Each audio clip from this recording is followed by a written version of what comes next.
MGS3.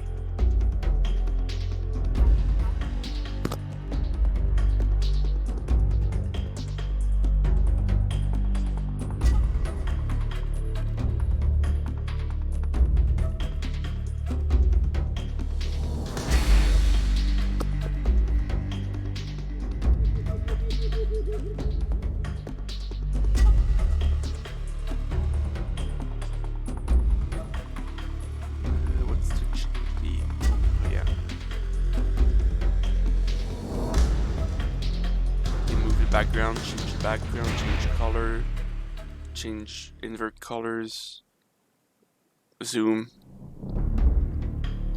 speed up, speed down animations, remove backdrop. A lot of stuff you can do here.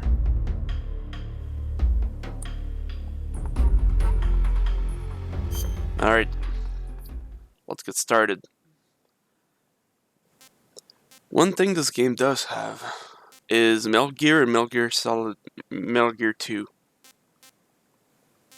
inside. I might play these later. I'm not sure if I want to. And transferring is, I think, for transferring the between the PS3 version and the PS Vita version of the collection, your save data. Basic actions. Lots of stuff.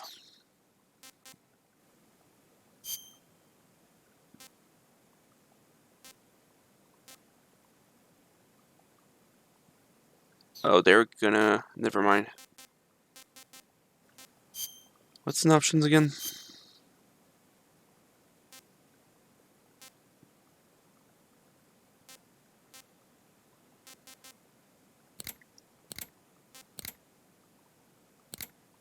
Yeah, you can choose... Normal is the old PS2 version, like from your view from up top. It's kind of stupid.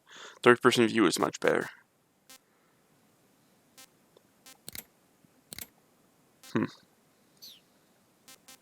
Well, let's start a new game.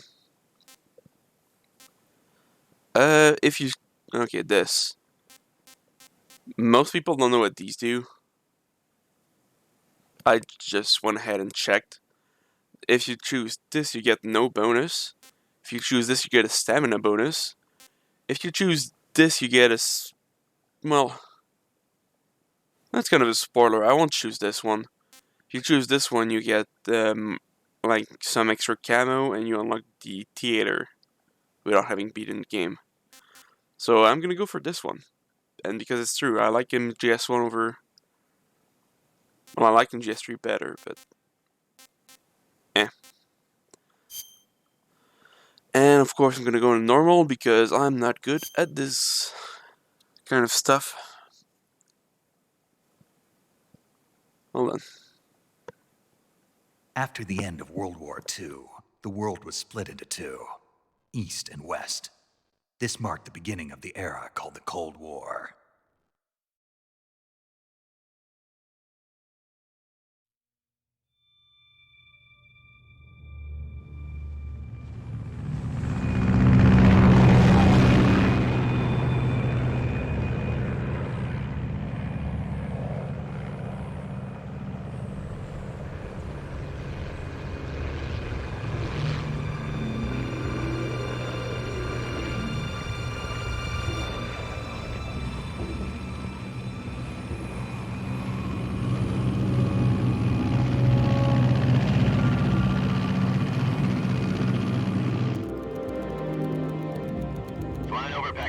Altitude 30,000 feet. Approaching Soviet airspace. 20 minutes to drop off. Commencing internal depressurization. Equipment check. Arm main parachute. All right. You ready to go? Drop zone still showing a high pressure mass. Cav okay. Good. We've got high visibility.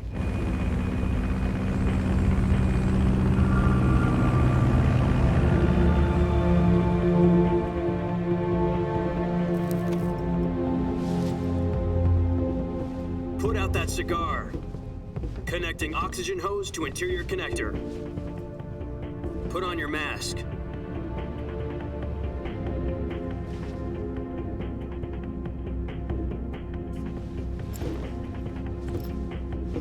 Does this panty waste know what he's doing? Approaching release point. 10 minutes to drop off. Hey, are you deaf? He said put out the cigar and put on your mask.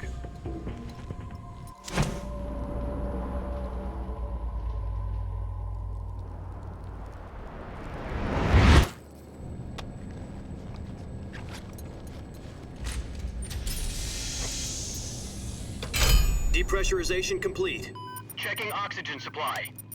6 minutes to drop off. Opening rear hatch.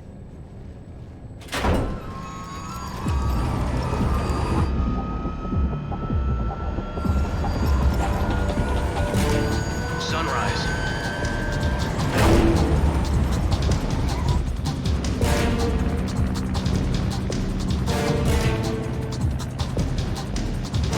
External temperature minus 46 degrees Celsius. 2 minutes to drop off. Stand up. You'll be falling at 130 miles per hour. Try not to get frostbite from the wind chill. 1 minute to drop off. Move to the rear. Activate bailout bottle. This is one for the history books. The world's first halo jump. 10 seconds to drop off. Stand by. Status okay. All green. Prepare for drop-off. Countdown. 5, 4, 3, 2, 1. Spread your wings. And fly. God be with you.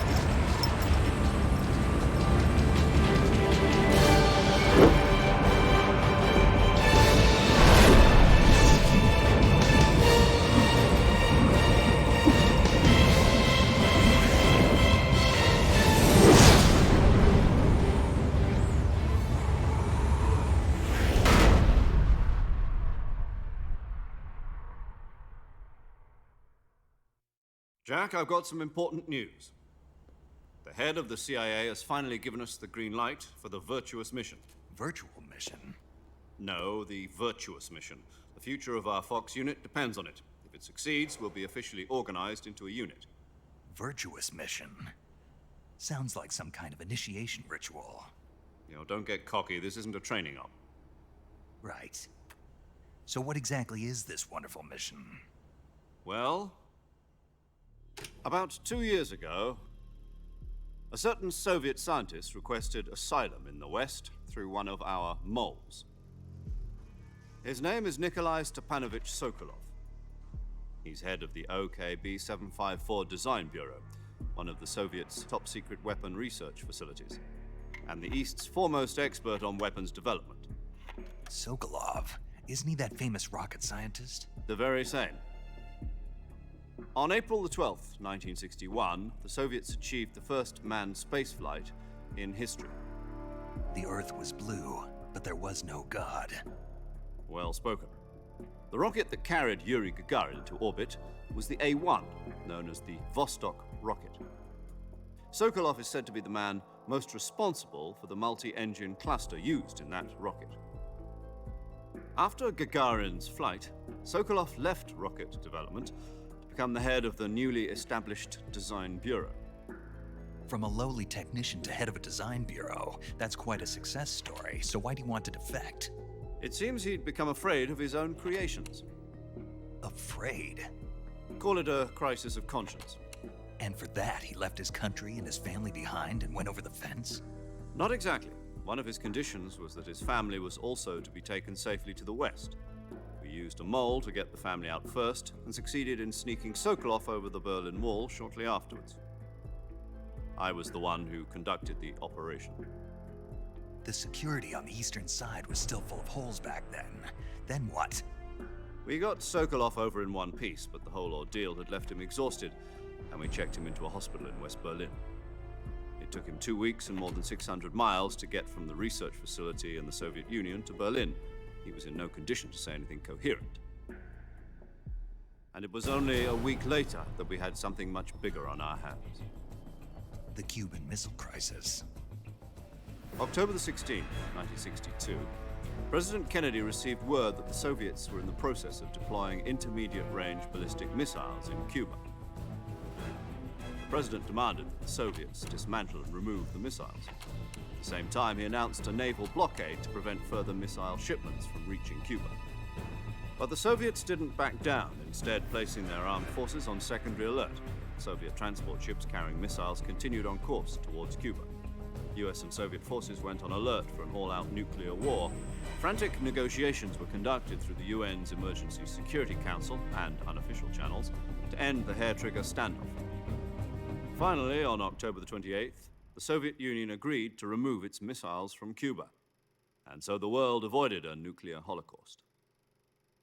But in order to get the Soviets to pull their missiles out, we had to make a deal. You mean the one where the US agreed to remove its IRBMs from Turkey? No. The Jupiter IRBMs deployed in Turkey were obsolete, and we were going to get rid of them anyway. They had no strategic value whatsoever to either the US or the Russians. The Turkey deal was a ruse, a cover story that was fed to the other intelligence agencies around the world. So what did the Russians really want? Sokolov. They wanted us to return Sokolov. You mean the Soviets pulled out of Cuba just to get their hands on Sokolov? That's right. What the hell was he working on? At the time, we had no idea. We were running out of time. It was either give up Sokolov or risk full-scale nuclear war. In the end, we had no choice. President Kennedy gave in to Khrushchev's demand. The next day, I got Sokolov out of the hospital, handing him over to agents on the eastern side. Sokolov kept on screaming, "Save me," until he disappeared from my sight. Then, a month ago, we received some new information from one of our moles. About Sokolov? Yes. He was taken back to the research facility and forced to continue working on the weapon in question under KGB supervision. What's more, it's on the verge of completion. So what kind of weapon is it? Something to do with space rockets? No, missiles. Same technology. I guess you're right. We don't know the details, but it appears to be a new kind of nuclear device. For half a year now, the Soviets have been conducting frequent nuclear tests at Semipalatinsk. Something to do with the weapon, I assume. We're talking about a secret weapon so big that Khrushchev was ready to pull out of Cuba to get it back. Is Sokolov still in the facility? No. According to our intelligence, he's in Selinoyarsk, a place in the mountains about 3 miles to the west that's known as the Virgin Cliffs. The Virgin Cliffs. Nice name for a virtuous mission. They moved him there just recently. Why? Apparently, they're conducting a field test of the weapon, but it's our best chance to get him back. This mission would never have been possible if he was still in the research facility. This is our last chance. Sokolov must have known that too when he contacted us.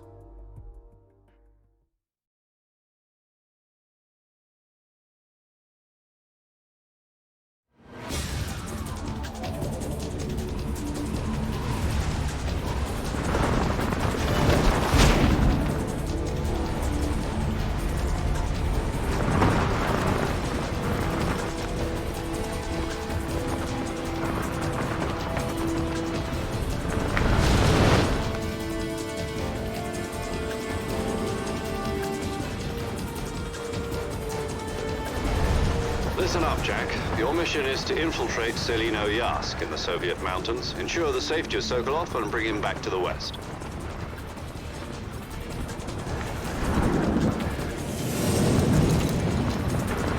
If we don't get Sokolov back before that weapon is complete, we'll be facing a major crisis. The clock is ticking.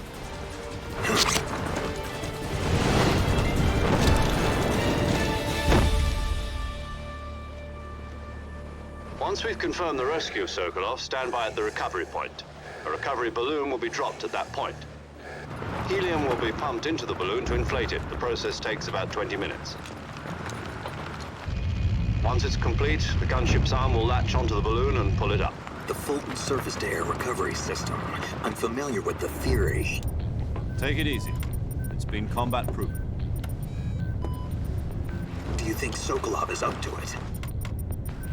The shock will be less than during a parachute jump, and the arm can handle up to 500 pounds. So you're planning on going over the border in a single combat talon? She's equipped with two 6-barrel 20mm Vulcan cannons, as well as two 40mm machine guns. Sounds like she could hold her own against a battalion of tanks. Even with the fuel in the reserve tank, we're facing a 4-hour time limit. If all goes well, it shouldn't take more than a few hours. Home in time for dinner. But if anything goes wrong, you'll be eating dinner, breakfast, and all the rest of your meals in the jungle.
Do you copy?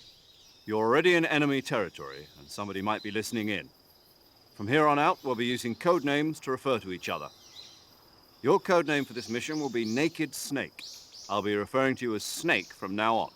You're not to mention your real name. Snake? What, you don't like snakes? What do you mean? Well, you've eaten one before, haven't you? In survival training? I'm glad to hear that. I don't know if I'd ever order one in a restaurant, but... Be careful, you might not have a choice. What about you, Major? What should I call you? Let's see. I'll be Tom. Call me Major Tom. This will be a sneaking mission. You must not be seen by the enemy. You must leave no trace of your presence. Is that clear? This kind of infiltration is the Fox unit's speciality. In other words, weapons and equipment are procured on site. That goes for food as well. You're completely naked, just as your name implies. Great. Now I see why you asked me if I like snakes. I suppose calling me Snake was your idea of a joke, too. No. There's a good reason for that. I'll tell you later when the time is right. Gotcha. Getting back to the subject, how exactly am I supposed to feed myself? You've been issued a knife and a tranquilizer gun. Use them to hunt for food. You'll also find some medical supplies in your backpack. Yeah, about the backpack. I lost it in a tree on the way down. I see. Well, you'd better go back and get it then. You know where it is? No problem. I can see it from here. It's stuck on a branch.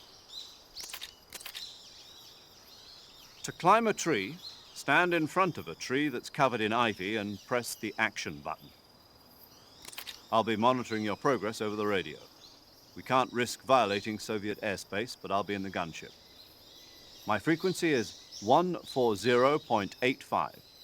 I'll give you a call if I need to talk to you. If you need to talk to me, use the send function. Okay, Snake, go get your backpack.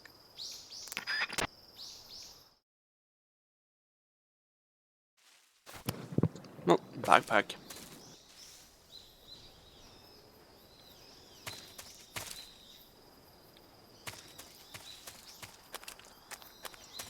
So, yeah, we are in the jungle. Oh god, what's wrong with this stick? Hold on. Oof. Alright, this controller has seen better days. Still works, I guess. Yeah, I'm using another one while the other one I was using charges.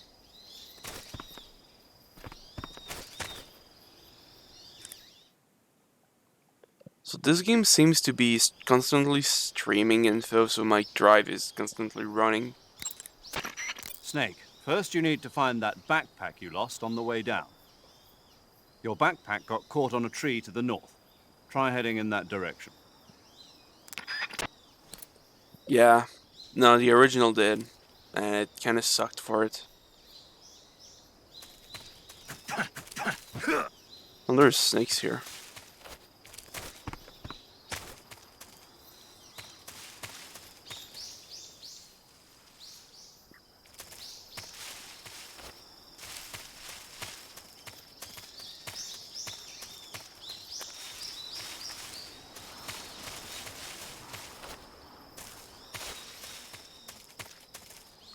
Nah, where?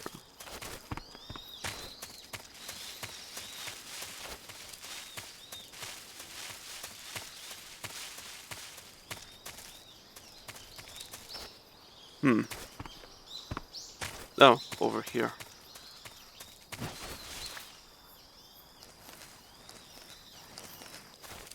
Wrong place.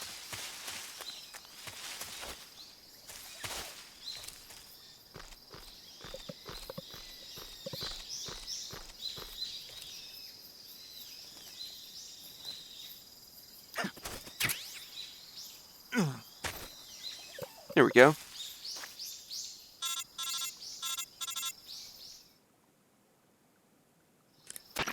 I see you've retrieved your backpack, Snake. To equip a weapon, it's necessary to take it out of your backpack. In the survival viewer, choose Weapon from the backpack. Your available weapons will be displayed in a window in the upper left. From that list, choose the weapon you want to equip and press the Enter button. For other equipped items, just do the same thing from Item. Got it. Use the survival viewer backpack. Yep, that's right. Survival is fundamental to this mission. After you've been out in the field for a while, your stamina will start to drop. If your stamina gets too low, it'll affect your performance. You won't be able to shoot accurately, for example, and your wounds won't heal as smoothly. Keep an eye on your stamina so you don't run out. To recover lost stamina, you can hunt for local flora and fauna. You can use either your tranquilizer gun or your knife to hunt. My only weapon is a Mark 22 Hush Puppy tranquilizer gun? That's right. It's been fitted with its own suppressor. However, the suppressor will deteriorate every time you fire. Once its durability reaches 0, the noise suppression effect will be gone. So don't get too trigger happy with it. The suppressor's durability is shown in the icon. Any weapons and equipment beyond what you're carrying now, you'll have to find as you go. I have to find my own weapons and equipment? Whose crazy idea was this anyway? Solo covert actions are standard Fox operating procedure. You can't leave any traces of your presence. No weapons, equipment, footprints, sweat, or bodily waste. The same goes for bullets and cartridges, too. Your presence in enemy territory is already a violation of international conventions of warfare. There aren't supposed to be any American soldiers in Russia. It could spark an international incident. You can't let anyone see you. You can't let the enemy know you're there. This is a stealth mission. You're a ghost, Snake, in every sense of the word. And there'll be no rescue if you're captured. The military and US government will deny any involvement in the affair. Then I'll just have to take care of myself, huh? I'm afraid so. You've been given a fake death pill for that purpose. SIS guidelines stipulate that soldiers on covert ops like this one be issued a potassium cyanide capsule. Tape it to your body so you can take it when you need to. How generous of you. Use it if you're taken prisoner by the enemy. It'll send you into a state of false death for a short time. Fooling them into thinking that I'm really dead. So, how do I come back to life? Just take the revival pill. You mean that thing they put in my tooth before the mission? That's the one. But be careful. If you remain in a state of false death for too long, nothing will be able to bring you back. Remember that. I'll keep it in mind. You said this was a solo mission, right? Right. I guess that means I can't count on any reinforcements. Correct. The mission rests entirely in your hands. A real one-man army. Relax. There's a support team ready to back you up over the radio. Who? I'll introduce them to you. This time, survival is of utmost importance. The first member of the support team will be in charge of monitoring your physical condition, acting as a medic, so to speak, as well as recording your mission data. She's a member of Fox as well, and she's here on the gunship with me. She? Hello, Snake. I'm paramedic. Nice to meet you. Paramedic. As in a medic who comes in by parachute. Aren't you going to tell me your real name? Are you going to tell me yours, Mr. Snake? My name, huh? It's John Doe. And they call you Jack for short. You're a regular Captain Nemo. A name means nothing on the battlefield. After a week, no one has a name. What's your name? Jane Doe. Very funny. I wasn't joking, but I'll tell you my name only if you manage to make it back alive. My frequency is 145.73. She's also in charge of recording your mission data.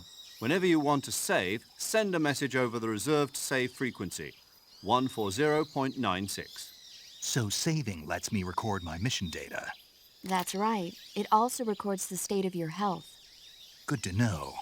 There's one more person I want to introduce you to, Snake. Huh? Speaking of snakes, you remember the boss, don't you?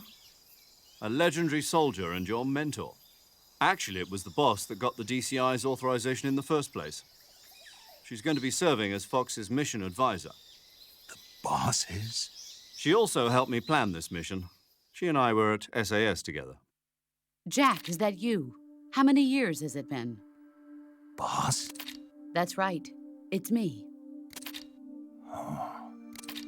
Talk to me. Let me hear your voice. It's been 5 years, 72 days, and 18 hours. You've lost weight. You can tell just by the sound of my voice. Of course I can. I know all about you. Really? Well, I don't know anything about you. What's that supposed to mean? Why'd you disappear on me all of a sudden? I was on a top-secret mission. You didn't need me anymore. But there were still so many things I wanted you to teach me. No, I taught you everything you needed to know about fighting techniques. I taught you all I could. The rest you needed to learn on your own. Techniques, sure.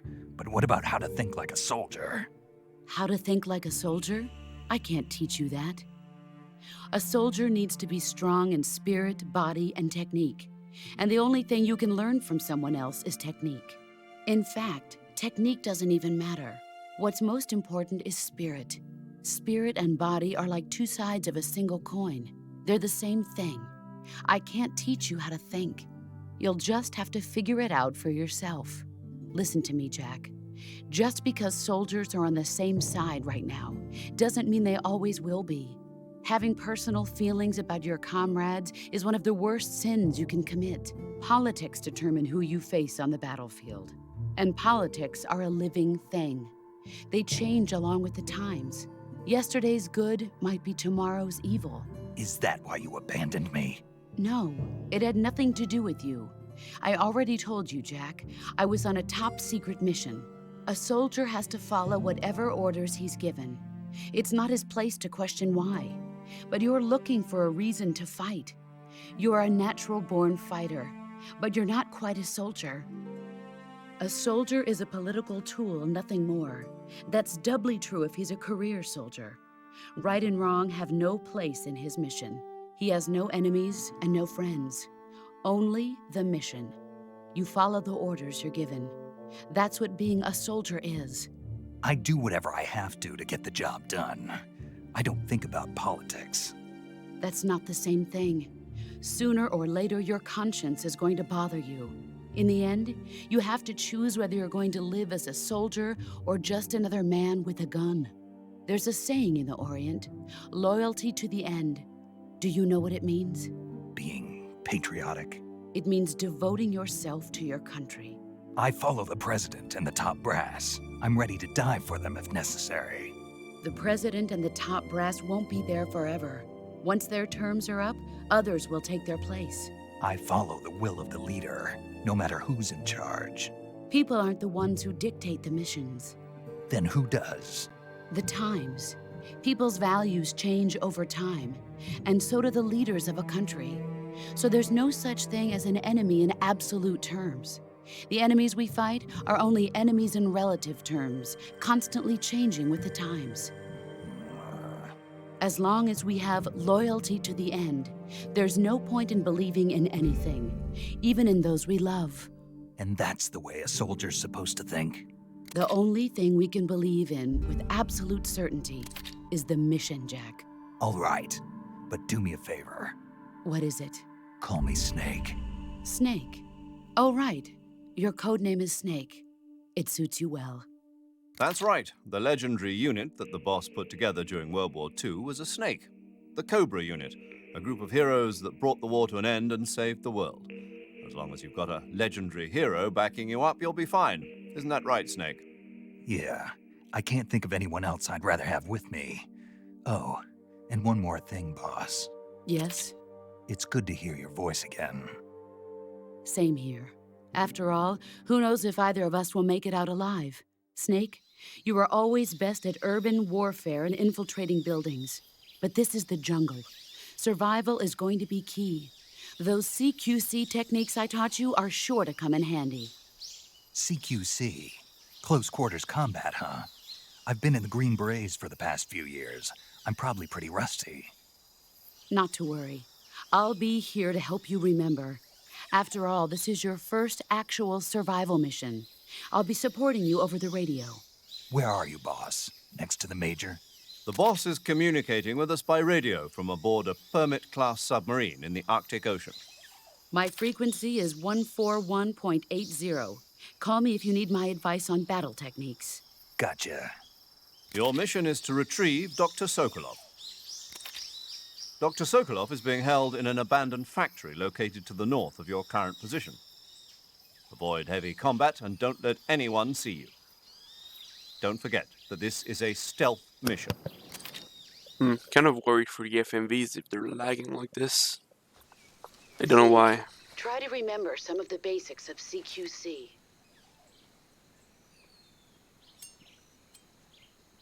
Knife. Gun. Knife gun.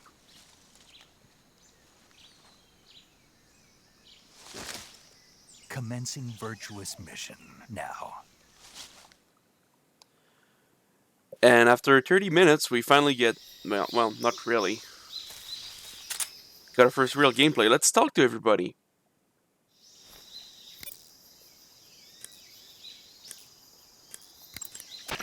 The gauge below your life gauge is your stamina gauge. It shows, as the name suggests, your remaining stamina. As you consume stamina, your natural life regeneration is slowed and your hands shake more. Your O2 gauge and grip gauge also become shorter. Excessively low stamina can often impede your mission objectives. Make sure you replenish stamina before that occurs. Camouflage is an indispensable tool when you're sneaking through the jungle. To use camouflage, first press the Start button to go to the Survival viewer. Then select Camouflage and press the Enter button. Select Uniform to select Battle Fatigues, and Face to select Face Paint. Choose battle fatigues that match the surrounding environment. The most effective camouflage is attained by selecting fatigues that blend in with the environment. Camouflage patterns that stand out in your surroundings will attract attention. Visibility is poor in the jungle, so you'll be finding yourself in a lot of unexpected encounters. Naturally, this means that close quarters combat will be more important than ever. So I'll have plenty of chances to use CQC then. That's right. In proximity encounters, firing a gun isn't necessarily the best response to every situation. It's only one option among many. Rather than taking the time to draw, aim, and fire a gun, engaging your opponent in hand-to-hand combat can sometimes be a faster and more reliable way of subduing him. Besides, in a sneaking mission like this one, it's too dangerous to go around firing your gun. You'll end up revealing yourself to the enemy. Yeah, I know. You created CQC to deal with exactly this type of situation. With your help, of course. In a battle situation, you'll only have a split second to decide how to attack. Use the Weapon button to attack using a weapon, and the CQC button to attack using CQC. Press the CQC button once to throw a punch. Pressing it multiple times in succession will allow you to deliver a combo attack. But striking your opponent is just one aspect of CQC. It doesn't really start to shine until you've got your enemy in a hold. Press and hold down the CQC button to grab your opponent with your right hand. From there, you can use the left stick to knock your opponent off balance and throw him to the ground. This can be used to knock an opponent out in a single blow. If you don't press the left stick, grapple with your enemy until you're behind them and can get your knife to their throat. Grabbing an enemy from behind and holding your knife against his throat will render him virtually powerless. From this point, there are several things you can do. Press the CQC button hard to slit the enemy's throat with your knife. Move the left stick and press the CQC button to throw the enemy to the ground. Lightly tap the CQC button rapidly to choke the enemy. You can use this to knock him out or even kill him if you do it long enough. By continuing to hold down the CQC button, you can move around while keeping your grip on the enemy. By pressing the weapon button, you can aim your currently equipped weapon at another enemy. With their comrade acting as a human shield, the enemy will be reluctant to attack you. Press the left stick to press your knife against the enemy and demand information. You'll be surprised at how much you can learn this way. But don't get too complacent. While your enemy may be powerless in your grip, he'll use any opportunity he can to counterattack.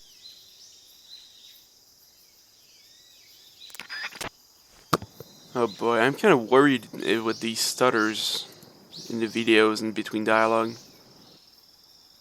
Oh, is it? No, it seems it's running fine. I don't get it. Sokolov should be at the abandoned factory to the north, so head in that direction. Saving the game, Snake? Yep, let's do our first save.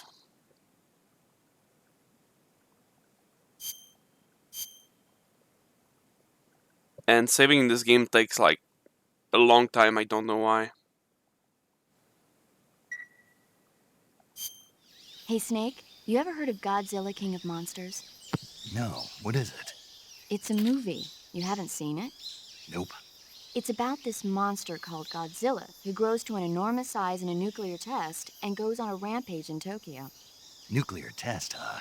Then the Marshall Islands must be crawling with giant monsters right about now. It's just make-believe. Maybe that's why my pants have been so tight lately.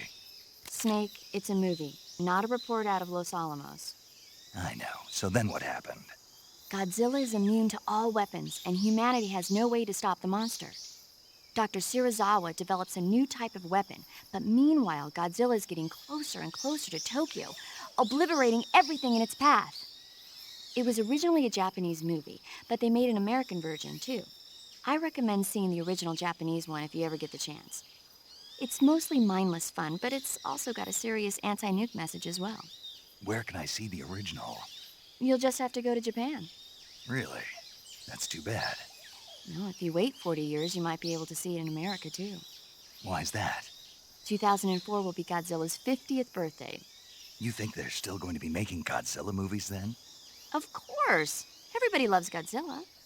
You sure know a lot about movies. I don't suppose you're the movie-watching type, are you? Not really. Okay, then I'll tell you everything I know. When the going gets tough, movies can save your life. It's always good to be able to look at things from a different perspective when you get in a jam. That's the magic of movies. No kidding. Well, I guess it might at least make a nice distraction. That's the spirit, Snake. Have a little fun. Alright, 40 minutes in, we begin the mission. Christ. Just kidding. Menu. What do we have for camouflage? Ah, yes.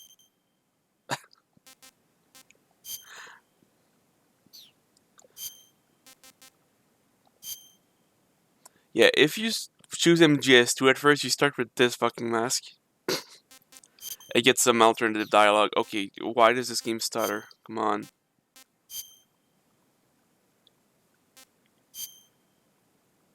I can hear my PS3 loading, so I'm gonna assume there's some files it needs to load from there.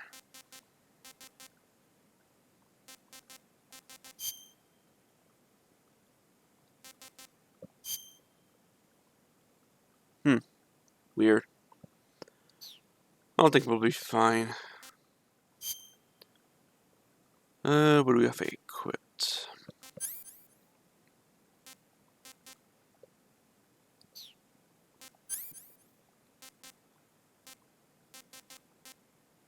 And that's all we have. Food. Calorie mate.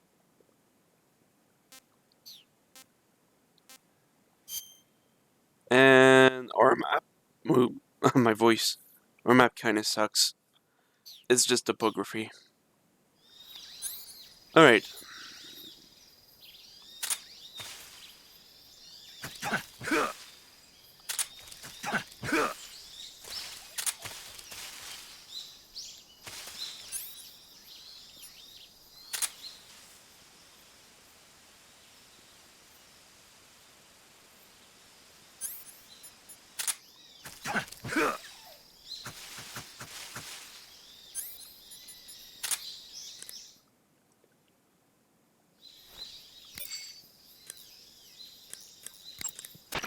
You can only use CQC to grab enemies when your right hand is free to grab and pull them toward you. In other words, when you're barehanded or equipped with a one-handed weapon like a survival knife or a handgun. You won't be able to grab hold of enemies when equipped with two-handed weapons, such as the assault rifle or weapons such as hand grenades that don't leave your right hand free to control the enemy. So in other words, I can't throw enemies with CQC when I'm holding an assault rifle or a hand grenade. Exactly. Don't forget it. That area is home to the reticulated python. The reticulated python is said to be the longest snake in the world. The biggest ones can grow up to 10 meters in length. Although they're not poisonous, they're still very dangerous, so be careful around them. They have a highly ferocious temperament, and they can swallow whole, even large animals like deer and pigs. Their most distinguishing feature is the mesh pattern of their scales. This pattern acts as a highly effective natural camouflage. If you think there might be a reticulated python about, pay close attention to your surroundings. Otherwise, you could get bitten before you even know it's there. It's a huge snake, but you should be able to capture it alive by using the tranquilizer gun. I'll bet if you capture one and throw it at an enemy, it'll give him a good scare. Right. But how do they taste? Huh? Do they taste good? You're actually going to eat one. Why else would I be asking? Cannibal. What was that? Nothing. Let's see what the guide says. Ah, you're in luck. It says they taste pretty good. Good. I can hardly wait. Ugh. Let's go eat a snake.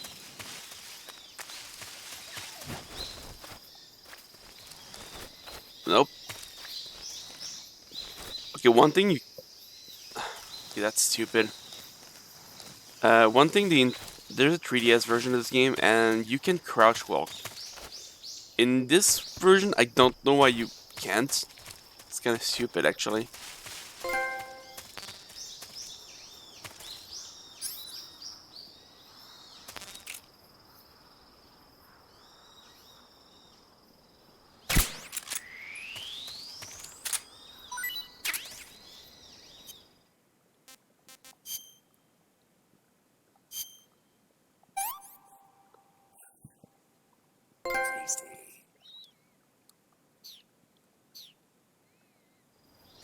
Yum.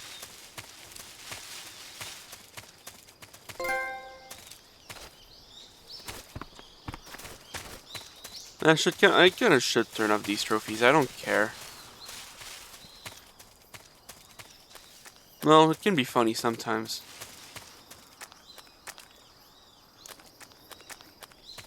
Alright, well, let's get going. No, it doesn't. I just wanted to eat a snake.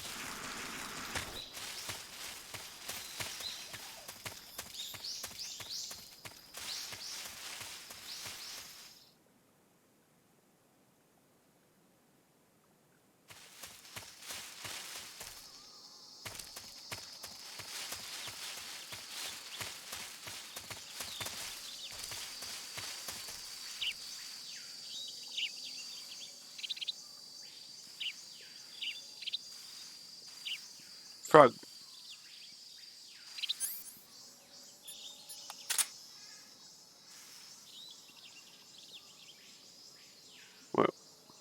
Where's frog? A lost frog.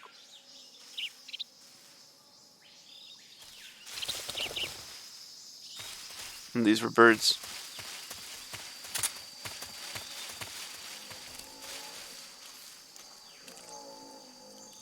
And crocodiles. Our first threat. Tom, there's Snake, crocodiles. be careful of that swamp. What's dangerous about it? It's a bottomless swamp. A bottomless swamp. Yes. The mud in that swamp is highly viscous. It will stick to your body like tar. It will be impossible for you to swim. If you get swallowed by the bottomless swamp, you won't be able to escape on your own. Once you sink down to about head level, you'll be trapped for good. Make sure you get out before that happens. So, I have to make sure I don't sink too far. Got it. Snake, wait. There's more. Yes. What? Crocodiles. Crocodiles? Yes. Crocodiles. Like the reptile. That's correct. More accurately, they're Indian gavials. What are crocs doing deep in this forest? You'll have to ask Paramedic about that one. Paramedic? Yes. The Indian gavial is a crocodile that originally lived in freshwater regions in India and Nepal. Why are Indian crocodiles way out here? They're captive crocodiles that were brought here for research purposes but escaped and became wild again. Indian gavials are large creatures. Adult males grow to over 6 meters in length. You'll never catch one alive, even if you use the tranquilizer gun. Got it. So, how do they... Taste? Yes, I did look into that. You know what they always say. Tastes like chicken. Sounds delicious. But be careful when capturing an Indian gavial. Normally they're cowardly creatures, but the ones in the forest there are belligerent. Apparently they attack humans. What do you mean? They weren't the direct subject of any serious research, but some think they may have become violent as a side effect of the atomic research that was conducted nearby. Well, ain't that great.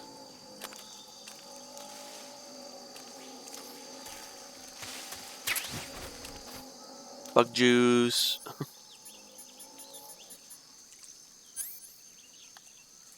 Wait.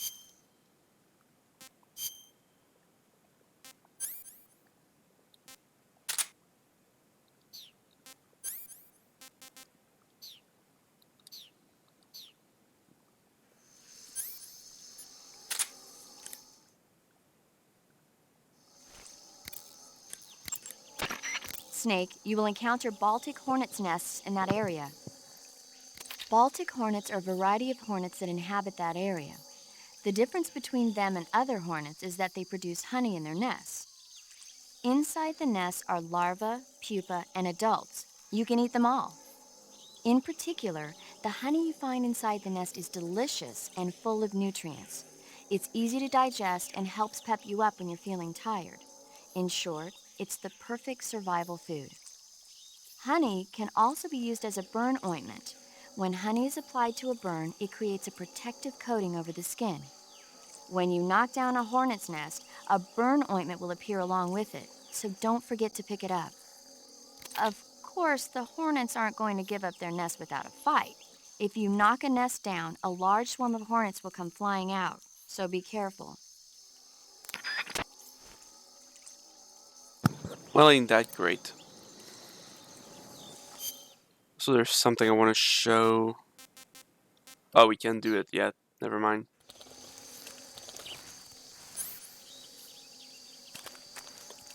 Yeah, crocodiles. Dude, you want to move?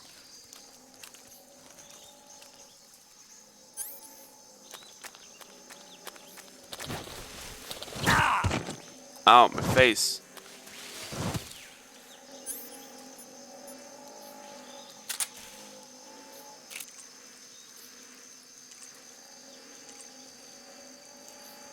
Nah.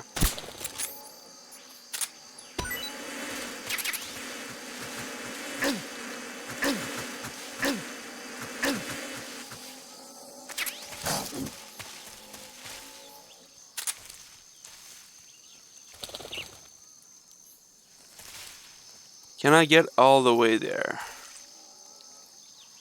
That is my question. question. Should be able to if I go here. I wanted to roll, damn it.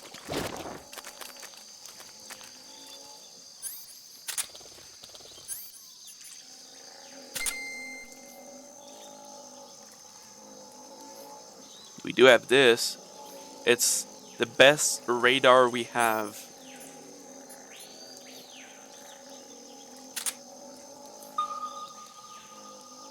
And this is like a static version. AP sensor detects vibrations, fake death pill. Cigar.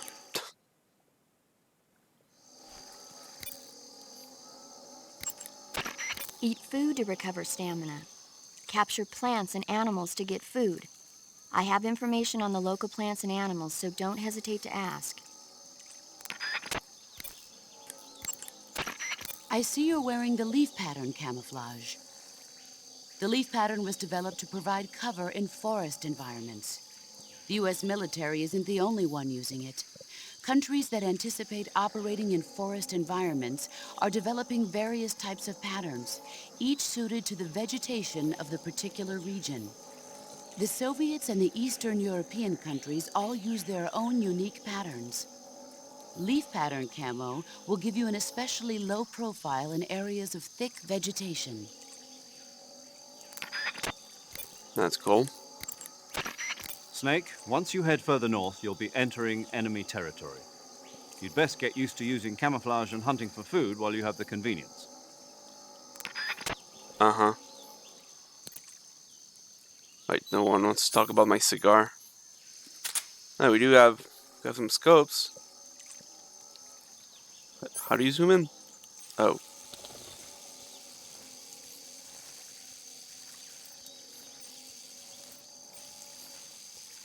Oh yeah, this game is like the one that uses the pressure buttons a whole lot.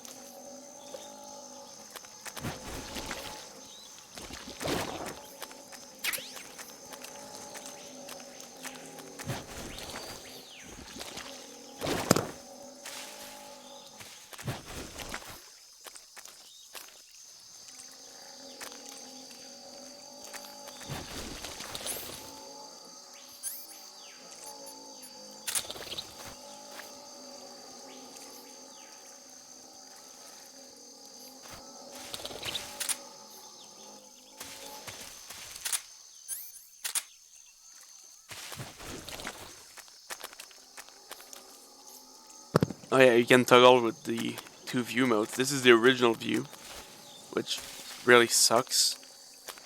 And this is the normal one. Well, this can help sometimes.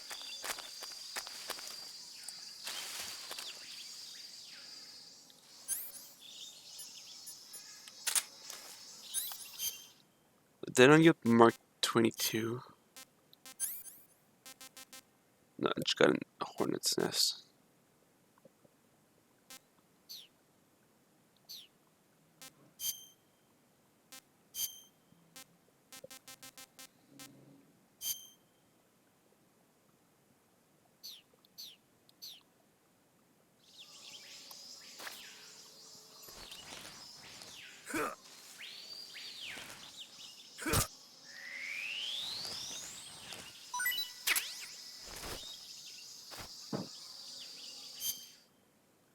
Of course, people upstairs are doing some noise.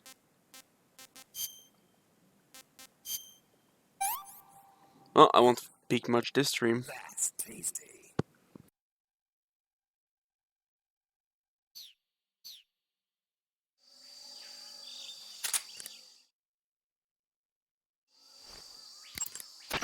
Snake, intelligence indicates that that area is outside the enemy's cordon, so you shouldn't have any unexpected encounters with enemy patrols. I think it will be a good idea to take this time to get accustomed to using your camouflage, hunting for food, and navigating the survival viewer. If you have any questions about camouflage or CQC, ask the boss. Paramedic is the medical correspondent for this mission. Ask her about hunting for food and medical treatment. Also, she has documents detailing flora and fauna in the operation locale. Contact her if you need detailed information on any of the plants and animals in your area. Snake, that area should be inhabited by tree frogs. The tree frog is a green frog that's found throughout Asia. It's arboreal, spending most of its time in shrubs and bushes. Use the tranquilizer gun to catch one alive. I bet you could scare an enemy good if you toss one at him. But the tree frogs that live in that jungle are a lot bigger than ordinary tree frogs. They've got an appetite, huh? You've got a one-track mind, don't you? But seriously, that is one theory. However, there are people who think it's a mutation caused by nuclear testing and waste from the research facility. Do you think they're safe to eat? Is that all you ever think about? What else is there? Lots. Like what?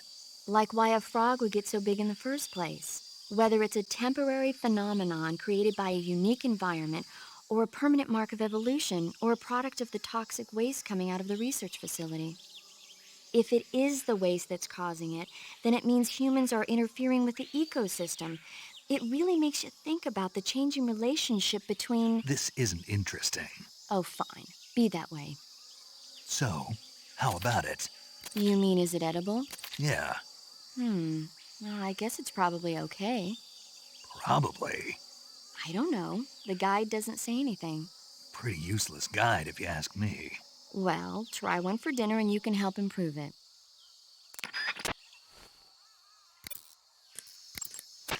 I see you're wearing the black camouflage. People tend to associate black camo with night operations, but that's not always the case. Wearing all black when you're out in the forest at night makes your silhouette darker and more prominent, and you end up standing out instead. To get the most out of your camouflage, it's essential to choose a pattern that matches your surroundings, even at night. Don't forget that. You're wearing the woodland face paint, I see. The woodland face paint is designed for use in forests. It'll give you a high level of camouflage in a wooded environment. Try using woodland paint when you're traveling through the forest.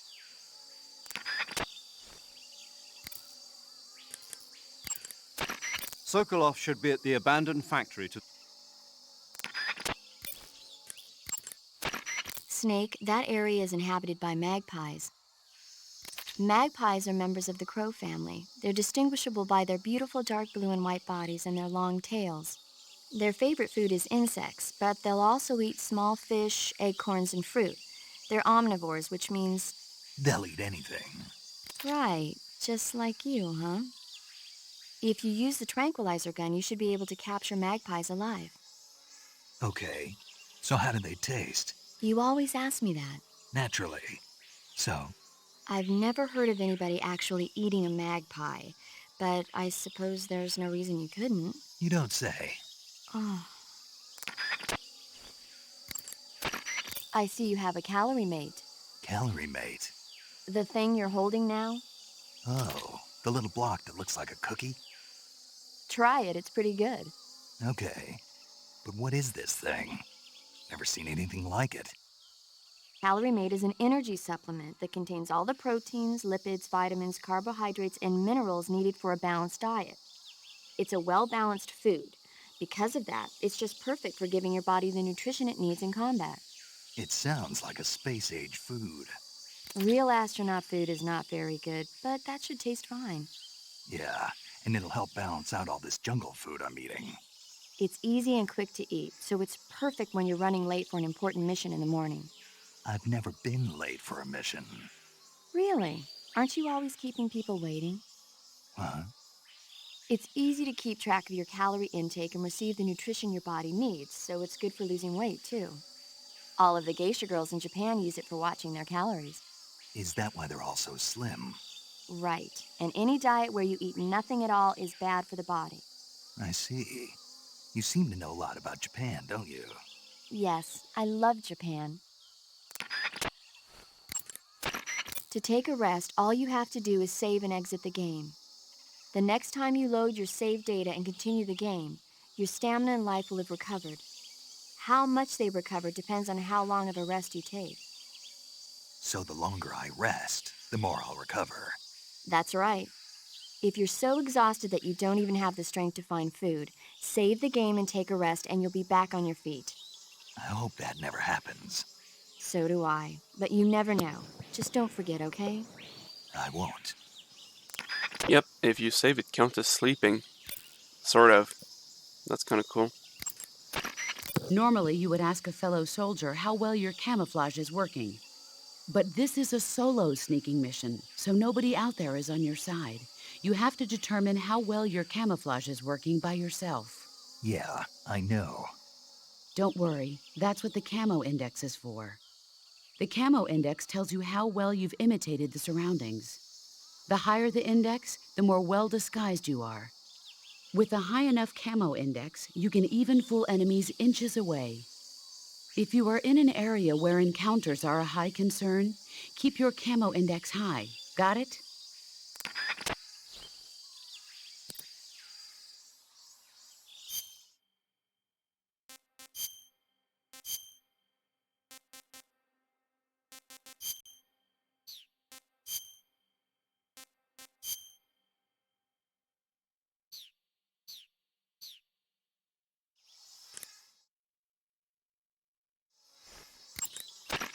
Snake, did you take off your uniform? Yeah, What's the matter? just needed to loosen up. I know there's a naked option under uniform in the camouflage window that lets you take off your uniform. But without a uniform on, your camo index will remain low, and you'll burn through your stamina more quickly. So stop acting like a fool and put some camouflage on now. Did you hear me? Yeah, I see you're not wearing any face paint. Selecting no paint for face under camouflage lets you remove your face paint. But without face paint, your camouflage alone won't be sufficient. So if you need a high camo index, make sure you're wearing face paint. Got it?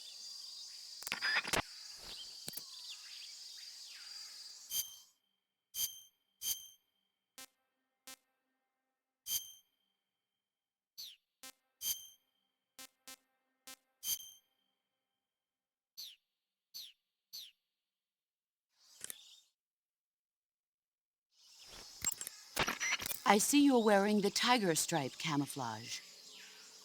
The tiger stripe pattern has been in use since 1959 among the South Vietnamese Marine Corps. But the pattern originated with the French.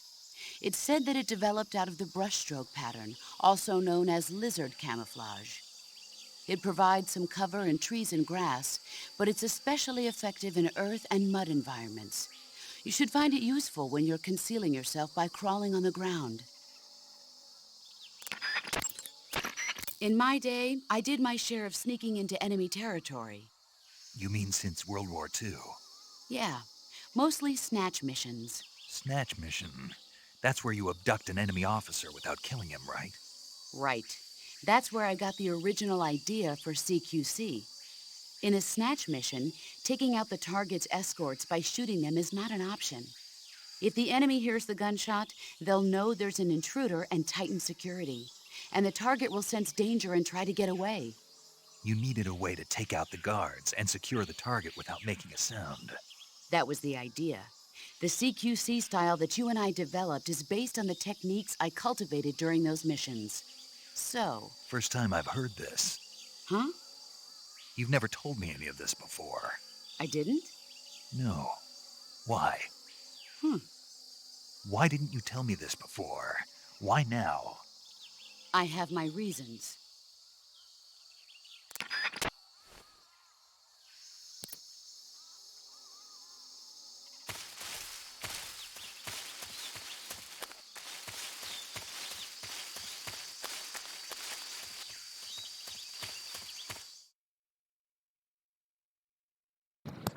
Hey there.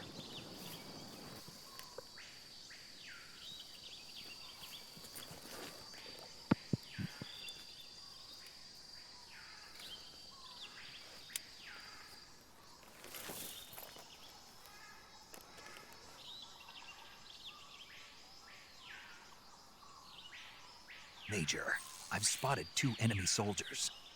They're probably KGB troops sent to guard Sokolov. AK-47s, and grenades.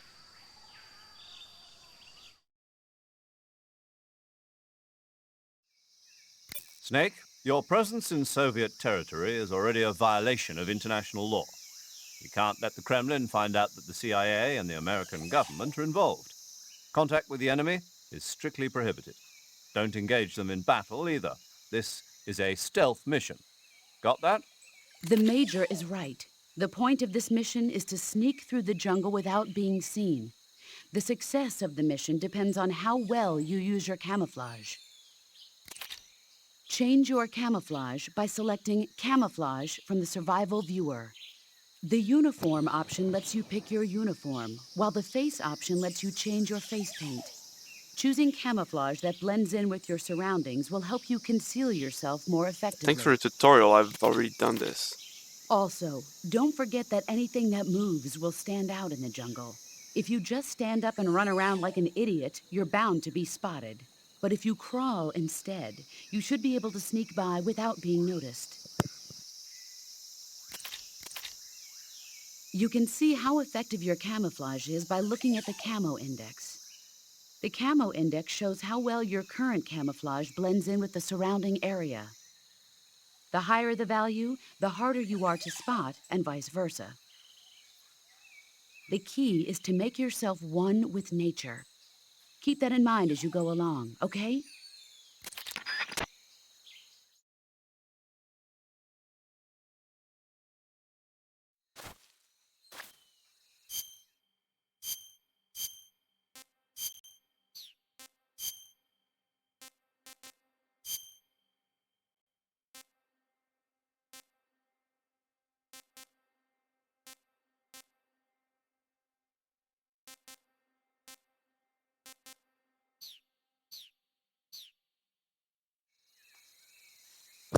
Alright, sneaking time.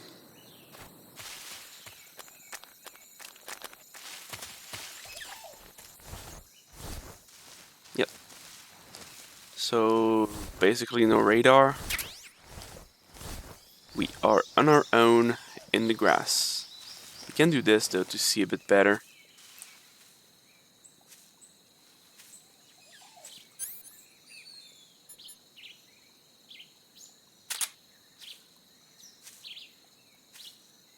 Yeah.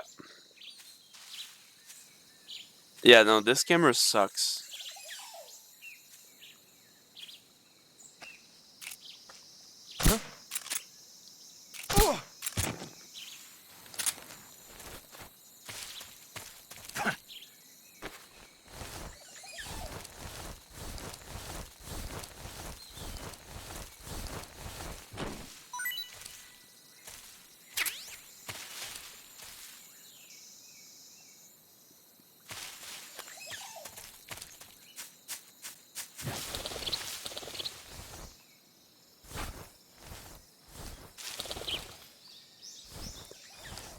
I really hope you can hear people in the background. I hate when someone just fucking yells my name out for no reason upstairs. I don't want this shit to happen. Where's the guard?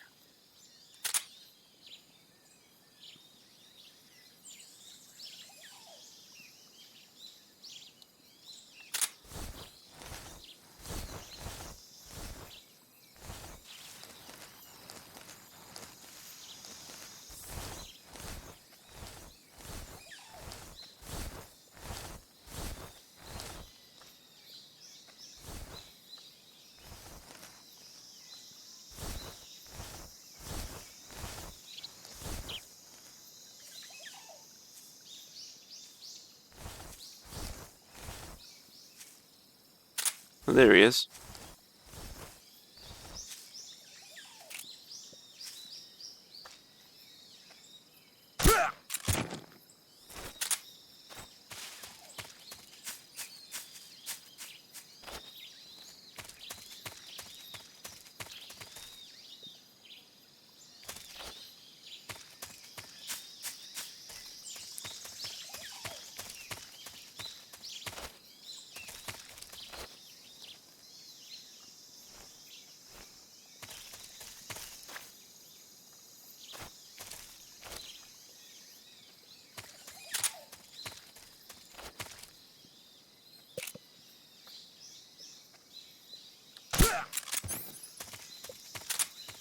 There we go. Did you drop something? Smoke grenade. There's one more down there, but we don't need to worry about him.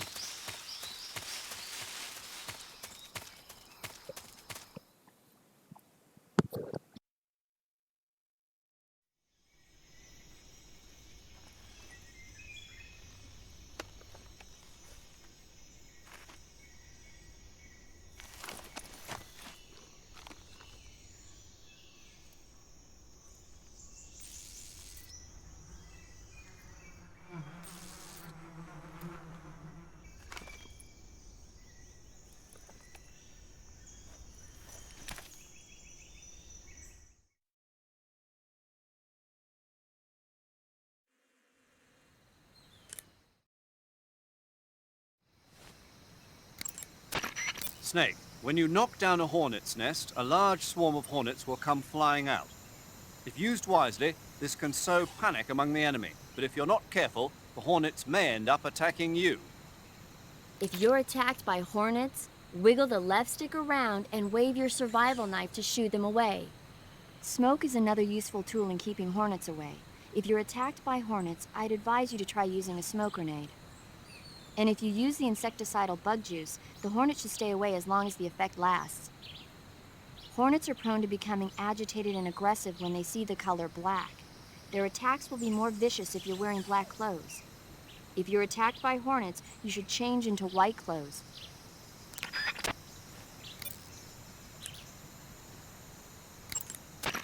To eat food, press the Start button to enter the survival viewer, then select Food.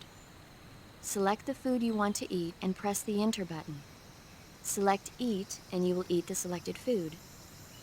When you eat, you will recover your stamina, but the extent of recovery depends on what you eat.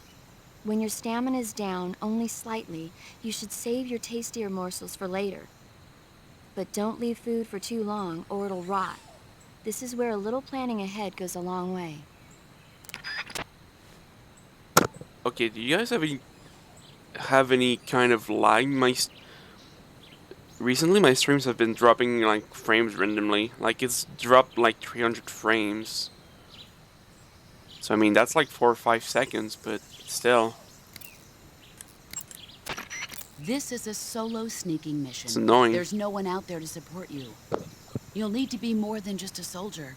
You'll have to be a medic, a pilot, and even a cook. You don't need to remind me. I'm glad to hear that. Glad to hear what? That you haven't changed a bit. The truth is, you're nervous, aren't you? I'm not nervous. There's no need to be embarrassed. No one's ever attempted a mission like this before. In fact, you might say that getting nervous is the natural way to react. Relax. That's why you have the survival viewer. The survival viewer contains everything you'll need to stay alive in the field. Use camouflage to change your camouflage, backpack to select a weapon, food to eat, and cure to heal yourself. The map option lets you view the map, and the options function lets you change the settings to suit your individual style. The survival viewer is going to be your best friend in this mission, so learn to make the most of it. Yeah, I've just been noticing since the time it dropped like, what, 5 minutes? I'm just trying to be careful.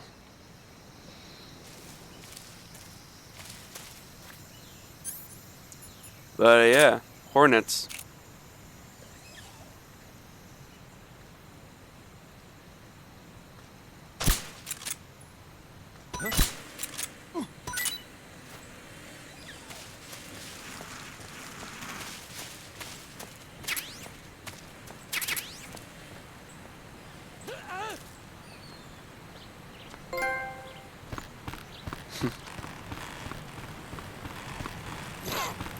You can easily fall off this bridge, by the way.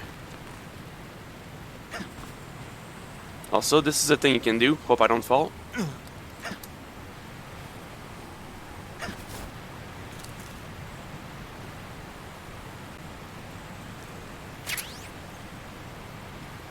That's a gun.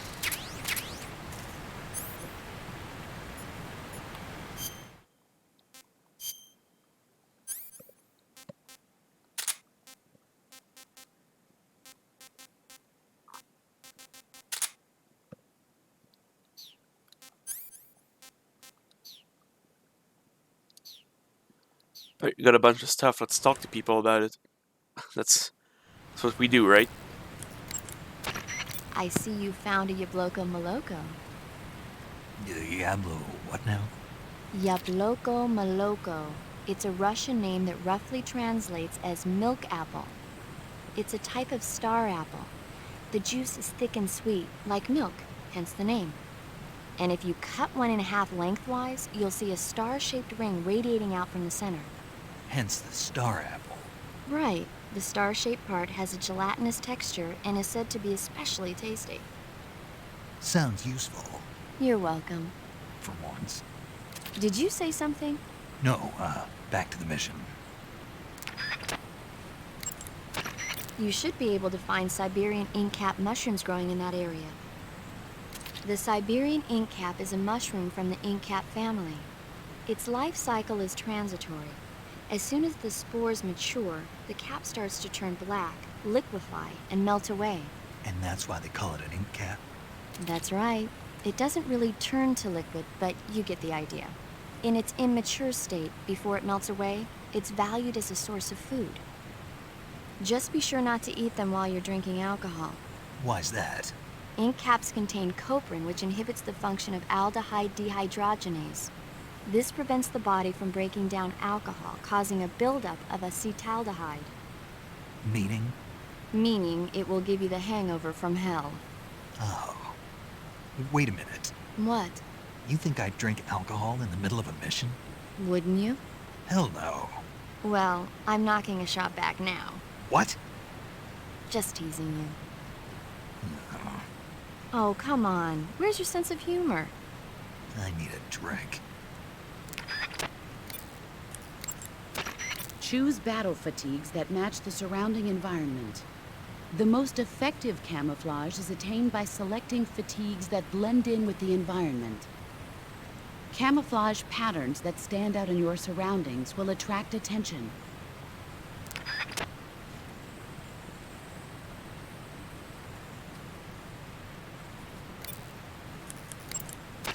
Sokolov should be at the abandoned factory.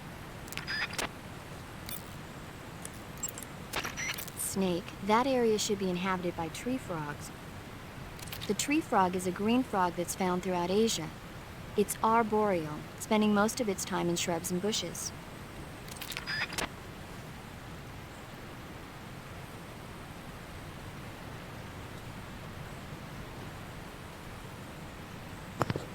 There are some secret frequencies we can check. Hang on.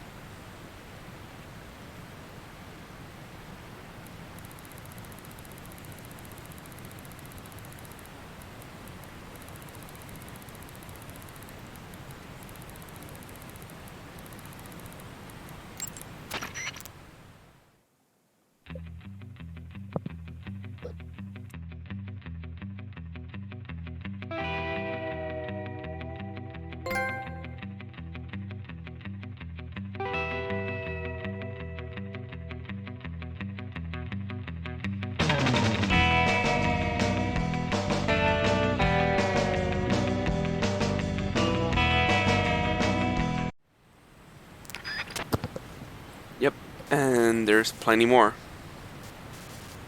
We'll do some later. Yep, these heal you. Do you want to save?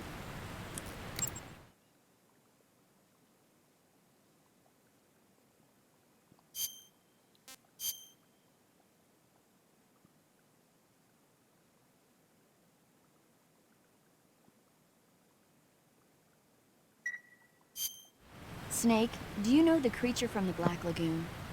Nope, never heard of it. These scientists are investigating a place deep in the Amazon called the Black Lagoon, and they get picked off one after the other by this fishman thing. And there was this scene when the heroine is going for a swim, and the creature sneaks up on her from underwater. Oh, I thought my heart was going to stop. I mean, of course, the 3D effects in It Came from Outer Space were a lot more intense, but... It wouldn't be referring to you coming from outer space, would it? How rude! Why do you say that? Because no one on Earth could be as charming as you. Fine. I'll just get to the point, Snake. Be careful of what's around you when you're in the water. Just imagining you swimming in those jungle rivers makes me think of you being attacked by a fish man. I appreciate the concern. Fishmen aren't the only things that'll attack you in the water. Really be careful out there. Okay. And don't be attacking any pretty girls going for a swim, either. Are you calling me a fish man? You started it.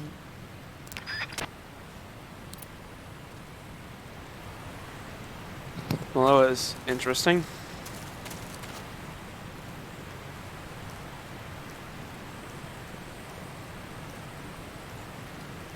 And yeah, since you can grab ledges in this game now, it's much easier. God, I hate this angle.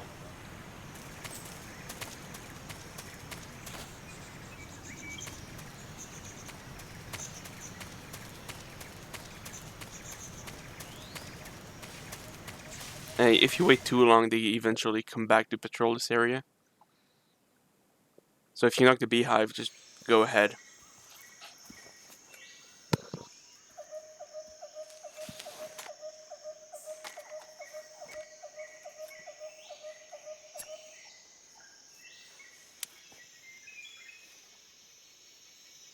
Major, I've reached the abandoned factory where Sokolov is supposedly being held. This place is a dump.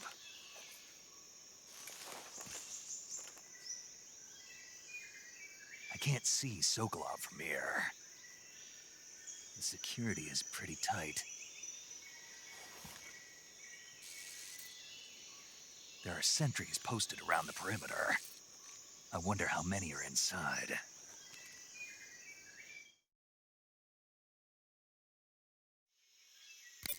Your objective, Sokolov, is inside the factory. They should be holding him in a room in the northeast section. Northeast section. Got it. Be careful. Your mission is to bring Sokolov back alive. He must not be exposed to any kind of danger.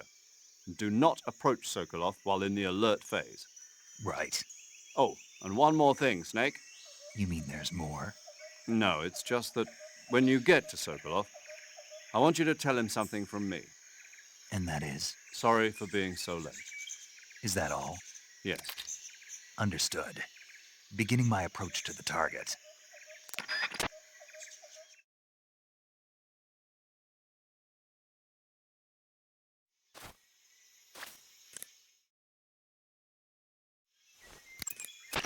Snake, Sokolov is imprisoned in the northeast area of the factory. Got it. To the northeast. Yes, and don't engage the enemy. The object of this mission is to bring Sokolov back safely and nothing more. Contact Sokolov without being spotted by the enemy and bring him out discreetly. If you must dispose of an enemy, do it with the tranquilizer gun.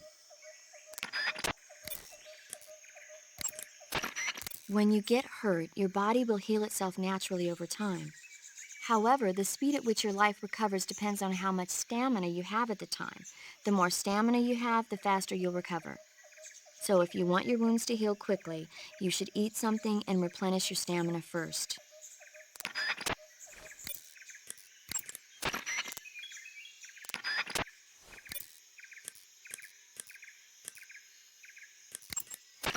Eat food to recover stamina.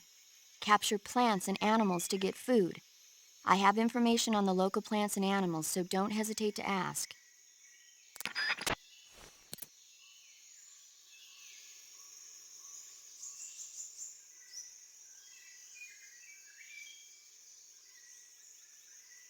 Well, yes and no. Most of the time, no, but if you use life medicine, you can recover some instant health, but it is the only thing in the game that does so.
What's wrong?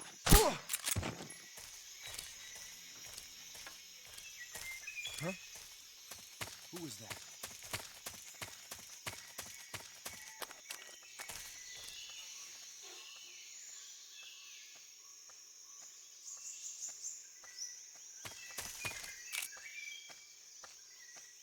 Who's that?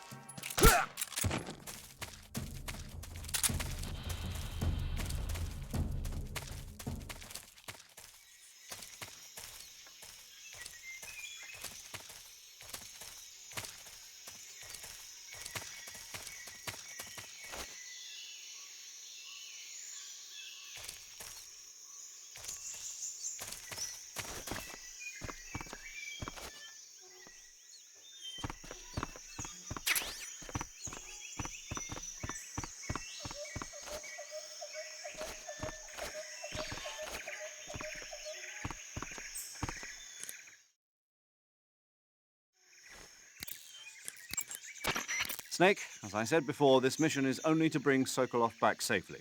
You must not put Sokolov in danger. You're not allowed to contact him during the alert phase. Period. To take a rest, all you have to do is...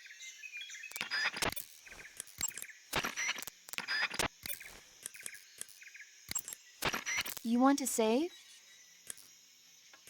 Okay, good luck, Snake. Thanks.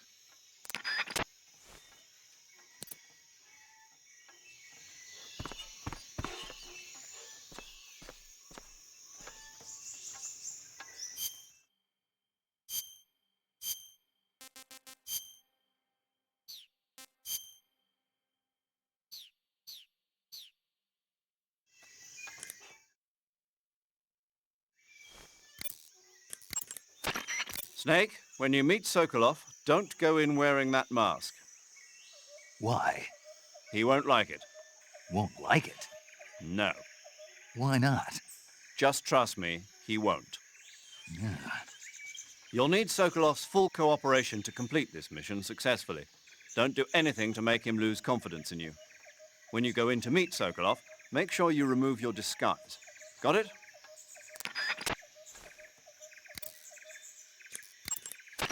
To eat food, Snake, I recommend against leaving the bodies of your victims lying around. If the enemy spots a fallen comrade, they'll realize that they've been infiltrated and strengthen their guard. When you kill an enemy, hide the body in the grass or at some other location where it won't be spotted. Stand near a fallen enemy and press the weapon button with no weapon equipped to grab the body. Hold the weapon button and move to drag the body. Release the weapon button to put the body down.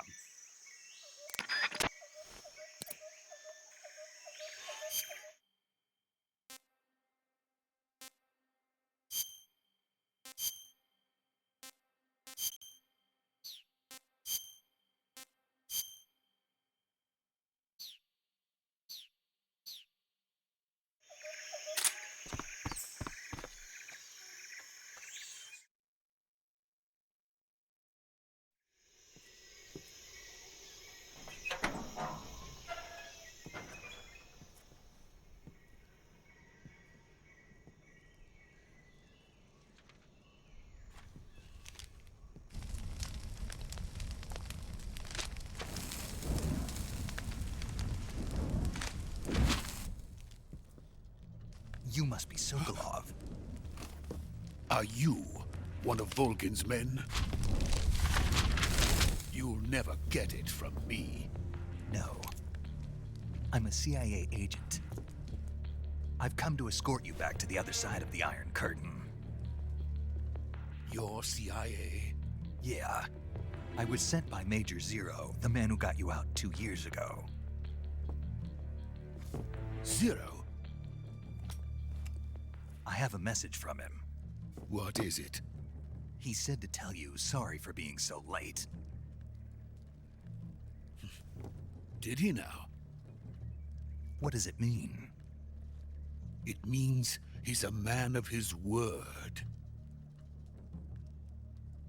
But we've got no time for this. You have to get me out of here before they arrive. Who's they? Colonel Volgin of Gru. You in the West know him as Thunderbolt. Thunderbolt? Never heard of him. He's a member of the Army's extremist faction, a man who seeks to seize control of the motherland. Ever since the Cuban Missile Crisis 2 years ago, Khrushchev has been pursuing a policy of peaceful coexistence with the West. Despite resistance and criticism from hawks in the army and the provincial authorities, Khrushchev has managed to suppress the opposition so far. But the failure of his agricultural policies has put him in a precarious position. And on top of that, the tragedy last November. President Kennedy's assassination. Precisely. In a sense, Khrushchev has lost Yep, his biggest we're in the partner, 60s. and his power base is rapidly crumbling 1964. away. A certain group is plotting to use this opportunity to seize power by rallying the anti-government forces, overthrowing Khrushchev, and installing Brezhnev and Kosygin in his place. The mastermind behind this plot is Colonel Volgin of the GRU. He has control over another secret weapons research facility much like this one, OKB-812, known as the Granin Design Bureau, and is using it to further his plans. But that is not enough to satisfy him. Now he's plotting to seize the secret weapon I have been developing here and use it as leverage in his bid for power.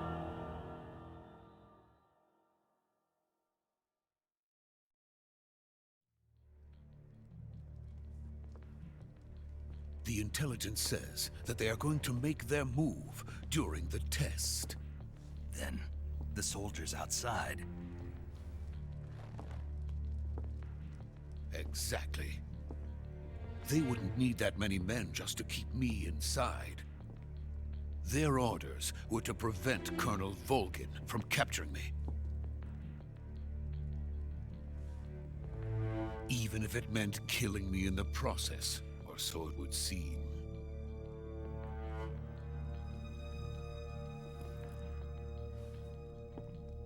Volgin will come. I'm sure of it. You must get me out of here before then. Leave it to me. By the way, your Russian is superb. Where did you learn to speak it? From my mentor. Is that so? America is truly a frightening country. Having second thoughts? No. I have no love for this place. Let's go. Well, it's kind of like when these movies that speak in different languages throughout just switch to English. They are speaking Russian, Major, this is Snake. but we're Sokolov is safe hearing it with in me. English. He's doing fine. No injuries. Good work, Snake. Now hurry up and get Sokolov to the recovery point. We'll rendezvous with you there. Roger. What about the sentries? I managed to get past them. I see. What about the boss? We lost contact with the boss some time ago. What happened? It's probably just a weak signal. Just hurry and get Sokolov out of there.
Freeze!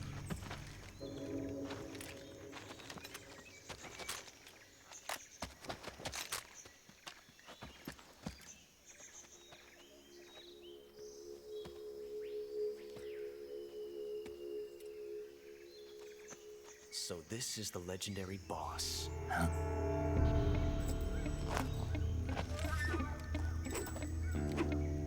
Huh? We meet at last.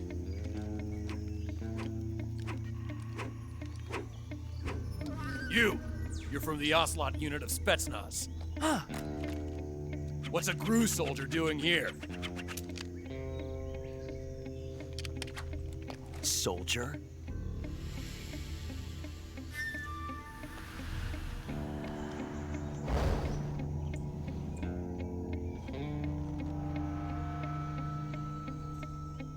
He's the Ocelot commander. Ha! That's Major Ocelot to you. And don't you forget it.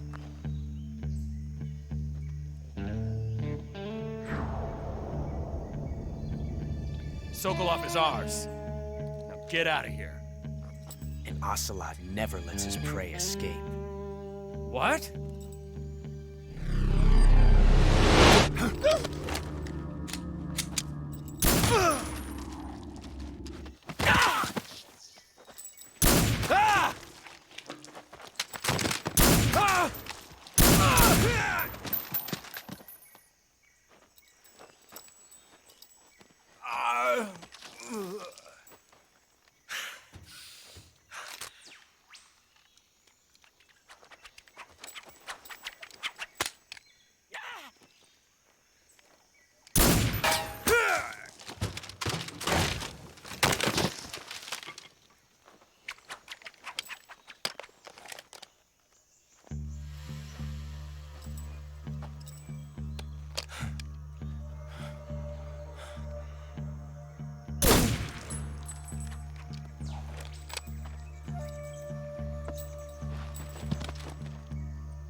I can't say it feels good to kill a comrade, even if it is for the GRU. Sokolov, take cover.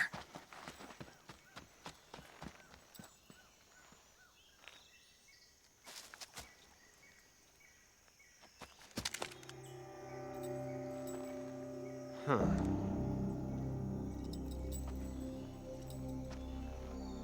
You're not the boss, are you?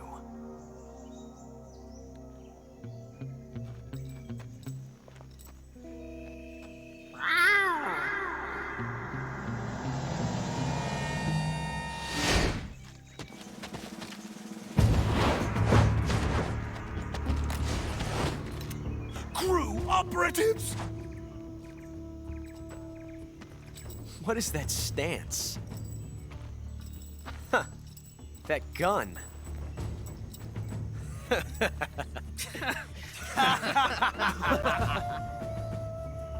If you're not the boss, then die.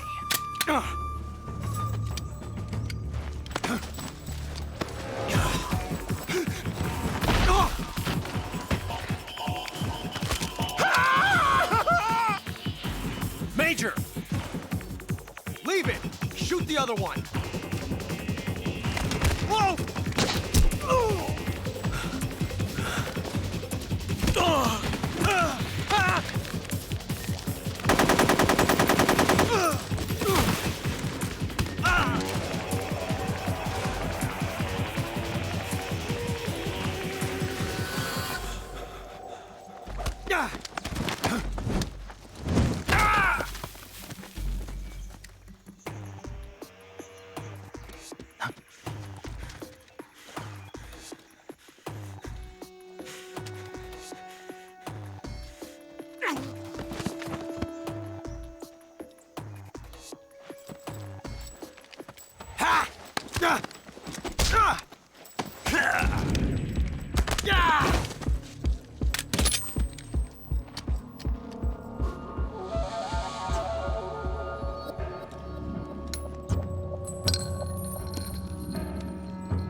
You ejected the first bullet by hand, didn't you?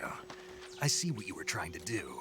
But testing a technique you've only heard about in the middle of battle wasn't very smart. You were asking to have your gun jam on you. Besides, I don't think you're cut out for an automatic in the first place. You tend to twist your elbow to absorb the recoil. That's more of a revolver technique.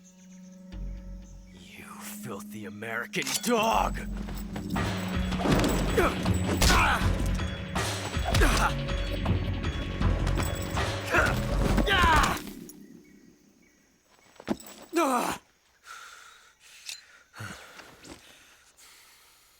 But that was some fancy shooting. You're pretty good. Pretty good.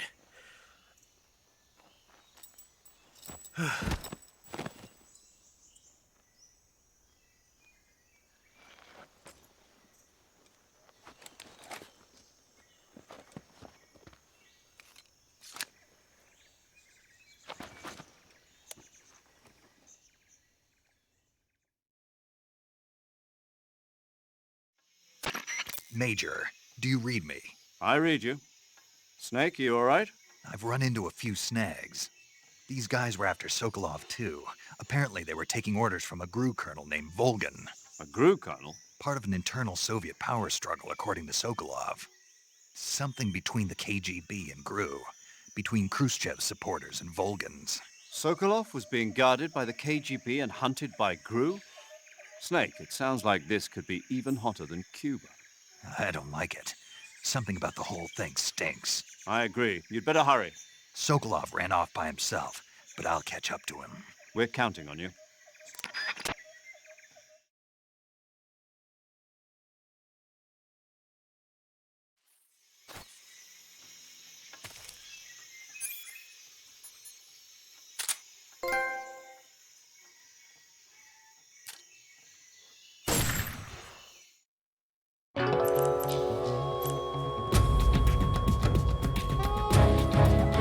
Created a time paradox. Snake, you can't go changing the future like that.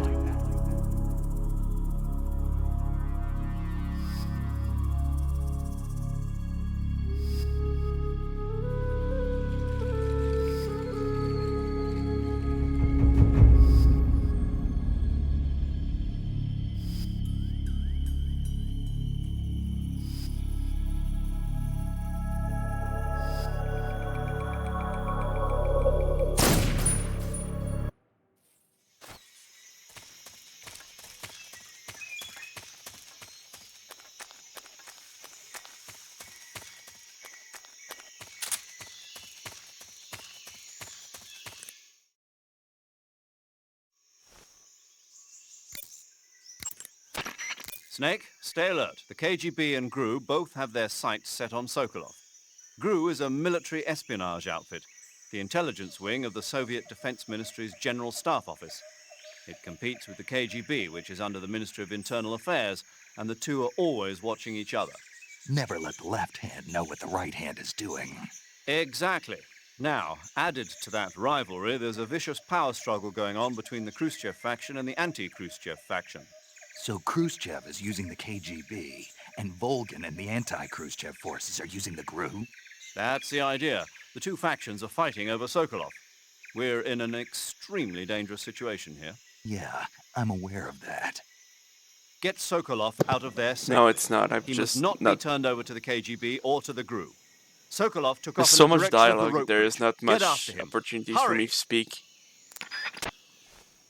Like, what, we've played like, what, 20 minutes over this 2-hour thingy? Well, 30 minutes, I'd say. That area is home to the Sunda whistling thrush. The Sunda whistling thrush is a bird native to Java and Sumatra. It's distinguished by its large blue body and long beak. It really stands out in the forest. If you're aiming to catch one alive, use the tranquilizer gun. Got it. So... How does it taste? Yeah. I don't know. You don't know? The guide doesn't say. I guess there's no reason you couldn't eat them. Oh, I see. But it's nice and plump, so I'm sure it'd make a hearty meal. That's a good point. Ugh.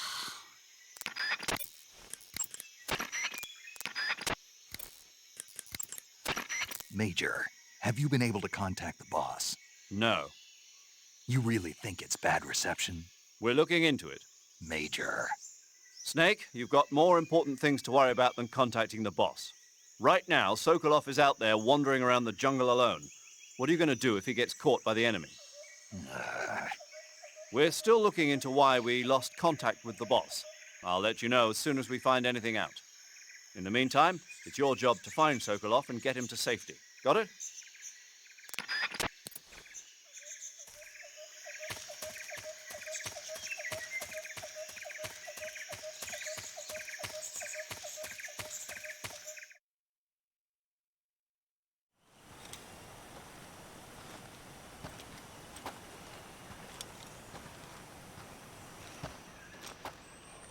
You okay? Those men were from the Ocelot unit. Spetsnaz? Yes. The best crew has to offer. They're coming for me. I'm finished! Calm down. I'll get you out of here, I promise. And we've got some of the best backup we could ask for. Look.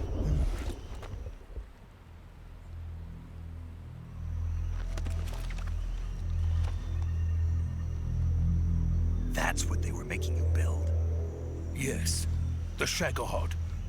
The treading behemoth. A tank capable of launching nuclear IRBMs. It can launch nuclear missiles from that kind of terrain? Oh, yes. And without support from friendly units. A nuclear-equipped tank capable of operating solo.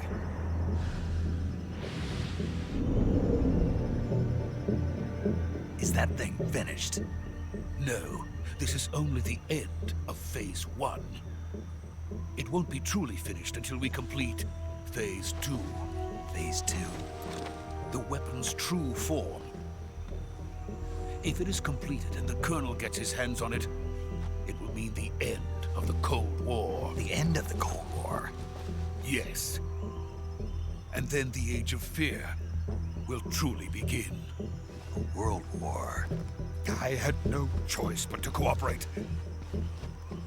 I didn't want to die. I wanted to see my wife and child again in America. Please, take me to America, quickly. They cannot complete it without my help. Got it. Let's go.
Boss?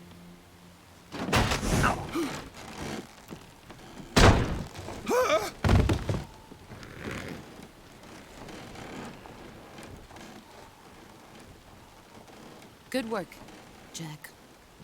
What are you doing here? Sokolov comes with me.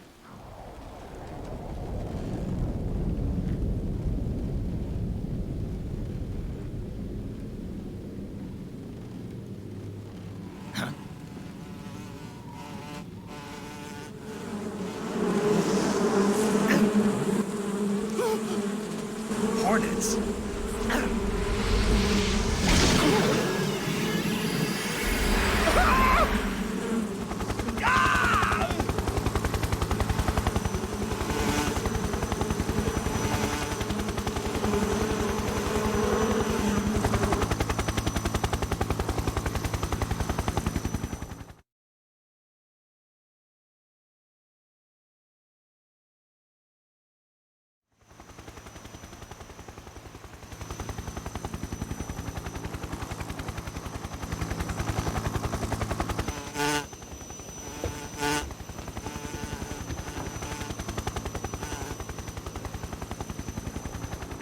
My friends, let us fight together again. I have waited long for this day.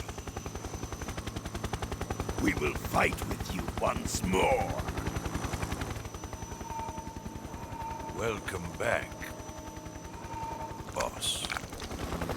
Now that all 5 of us are together, it's time we go to the depths of hell itself.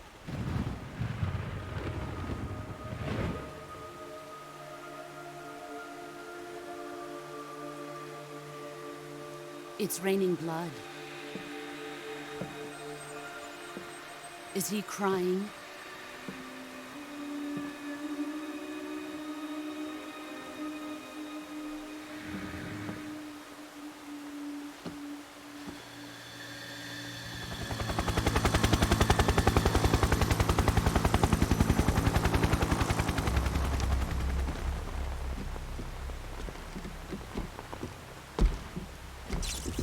Kuwabara, Kuwabara.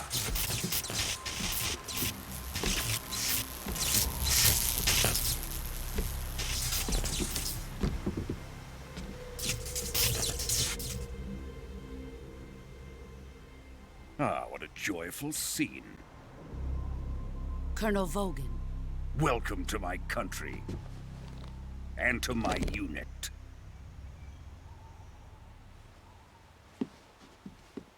Boss, what is this? I'm defecting to the Soviet Union. Sokolov is a little gift from my new hosts. Recoilless nuclear warheads.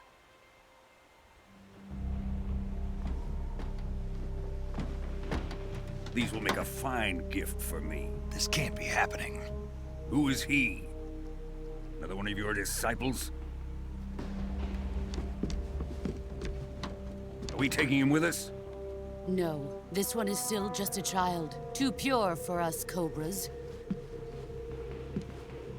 He has not yet found an emotion to carry into battle. What are you talking about?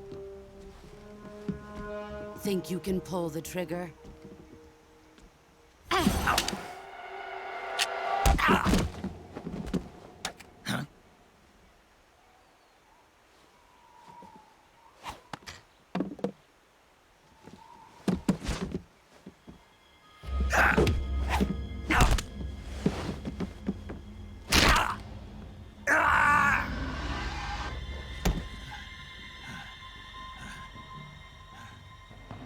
He's seen my face. We can't let him live.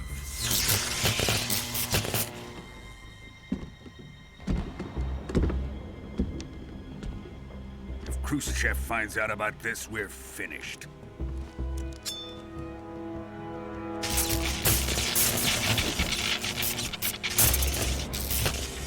He must die. Wait. He's my apprentice. I'll take care of him.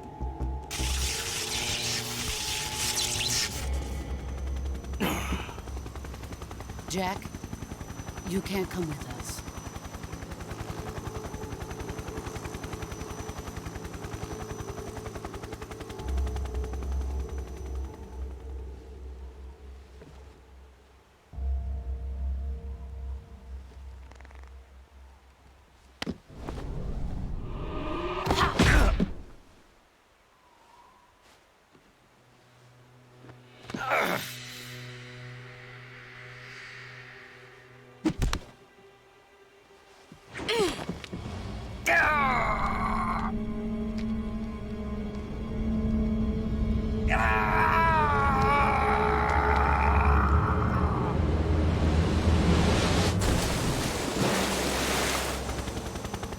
The new blood has been rejected.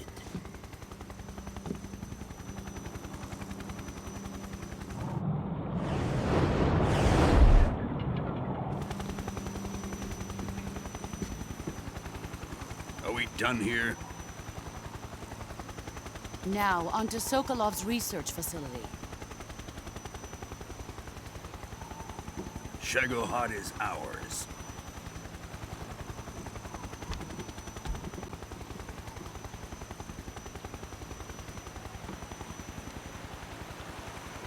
Drift away.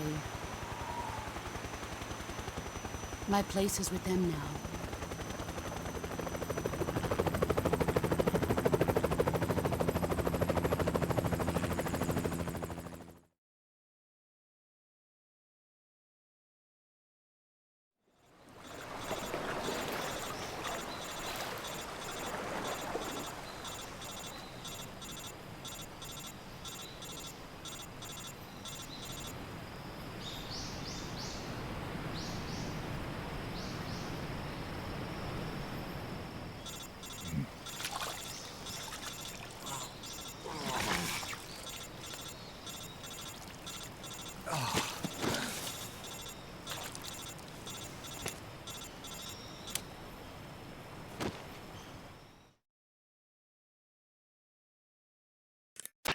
Snake, can you hear me? Yeah. Just barely. Snake, listen to me. You need emergency medical treatment. Can you move? You've got to get those wounds treated. Hang in there. All right, let's get you fixed up. Paramedic? Okay, Snake. Just relax and it'll all be over before you know it. Stay with me. I've seen people in worse shape before. Think you can handle it? Major. The boss. She's defected. We'll talk about that later. First, we've got to get you patched up. Okay, here we go. First, open the survival viewer with the start button. If you select cure, you can start the treatment. Healing is divided into treatment using medicine with the item window button and surgical treatment using the weapon window button. Your injuries include a fractured left elbow and rib bone, and lacerations on your upper arms, right elbow, and abdomen. They need to be fixed using surgical treatment. Move the healing cursor with the left stick to the affected part of your body. Once you've selected the affected area, hold the weapon window button and use the left stick to select the medical item, and then press the enter button. With this method, you can use items to help your recovery process. To treat a bone fracture, first secure the affected area with a fastener and then wrap it in bandages. That should do it. For lacerations, you'll need disinfectant to clean the wound, sutures to stitch it up, styptic to slow the flow of blood, and bandages to wrap the wound. If you do everything I mentioned, the wound should heal completely. Understood? Yeah. Stay with me. Go into the survival viewer and treat those wounds.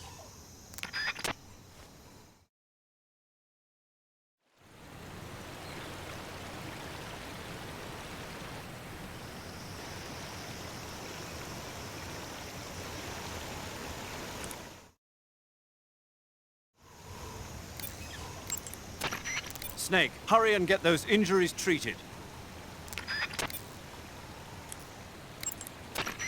Snake, what are you doing? Hurry up and treat those wounds. First, open the survival...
No, it's not. Game tells you what to do. It's... You never really get hurt that bad either unless you're looking out for it.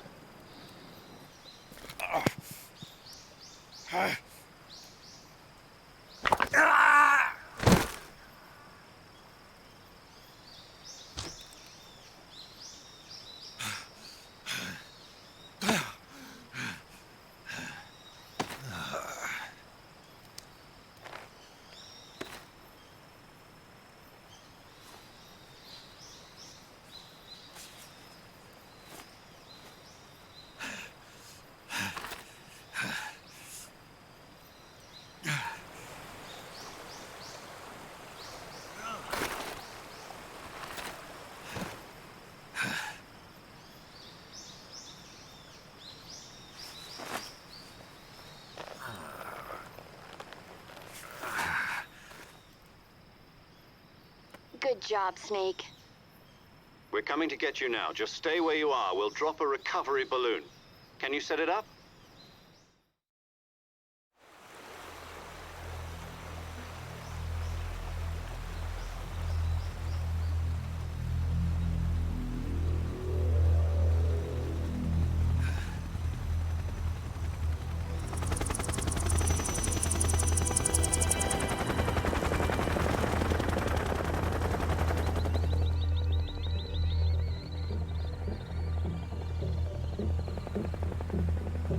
Shagohod.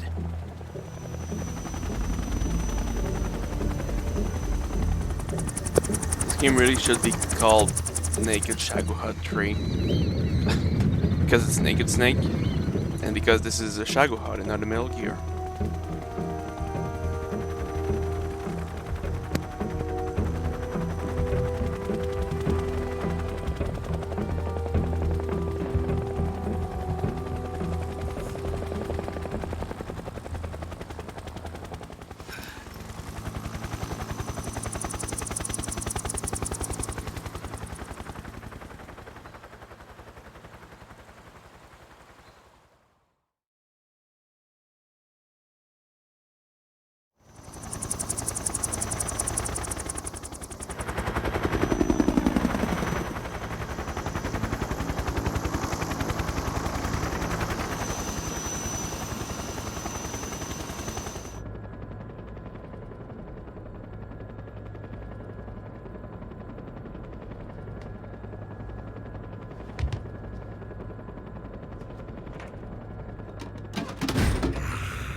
Excellent. A great success. Thanks to the boss and her cobras, I have both Sokolov and the Shagohod.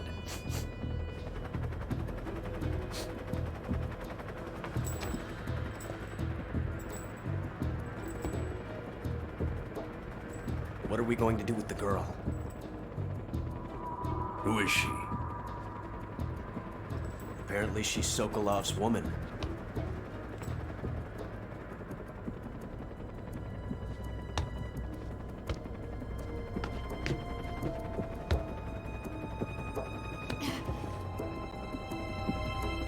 She's a nice catch.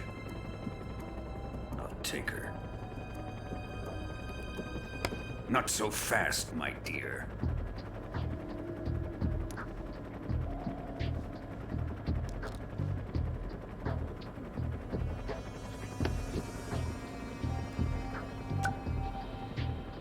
A kiss of death? Are you KGB? We may be able to use her.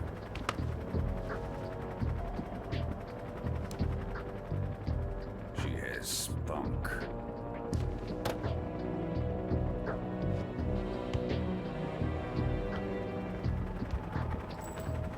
Shall we take her back to the base? Perhaps we should. We have no further use for Sokolov's research facility. I think it's time I gave this marvelous new toy a try. Colonel, even if they are our enemies, they're still our countrymen. But it won't be me that pulled the trigger. It'll be our friend, the American defector. You're going to nuke your fellow Russians? Remember the Alamo. Colonel!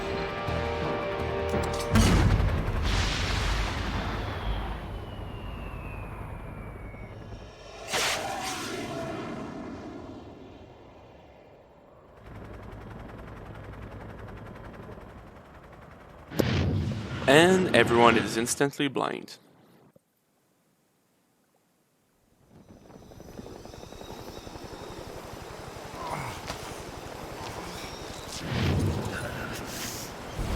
Even if you close your eyes, your eyes would be damaged, and I don't know, at this distance Snake should be dead.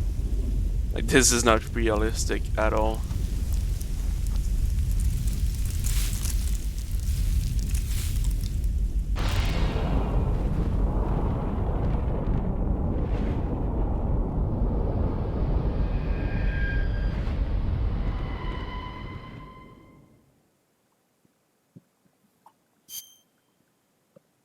Yep.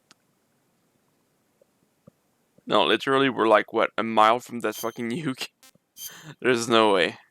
There's no consequence for being that close.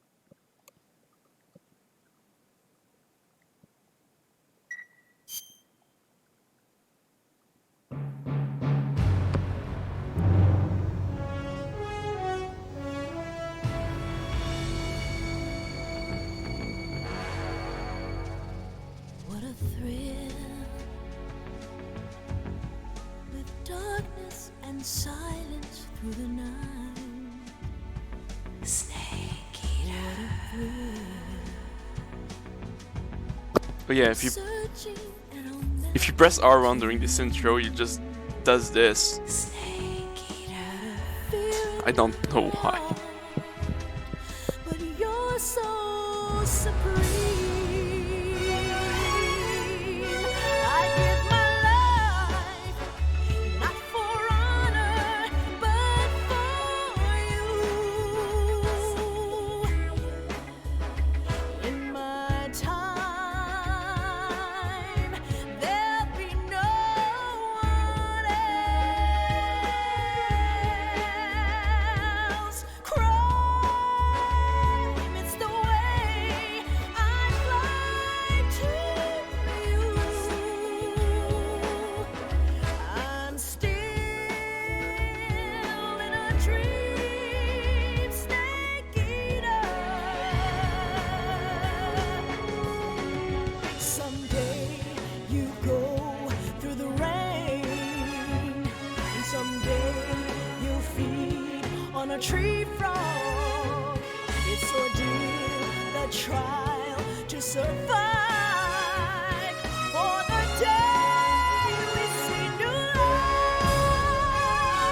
I give my life, not for honor, but for you.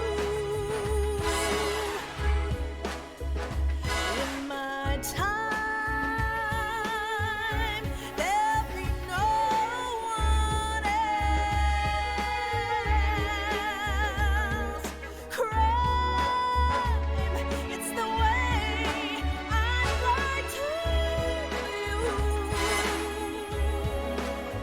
I'm still in a dream, snake eater.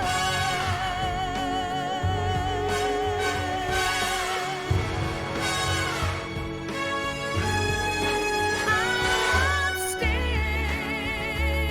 in a dream, snake eater.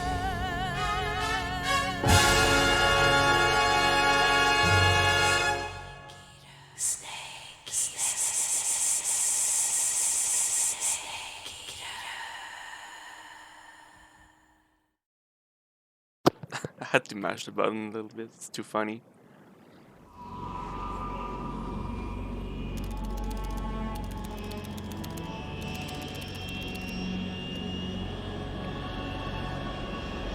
Currently flying over the Arctic Ocean, altitude 30,000 feet, approaching Soviet airspace.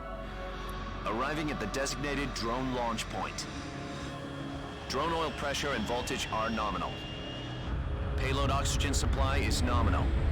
Power supply to payload antifreeze system shows no problems. No gusts.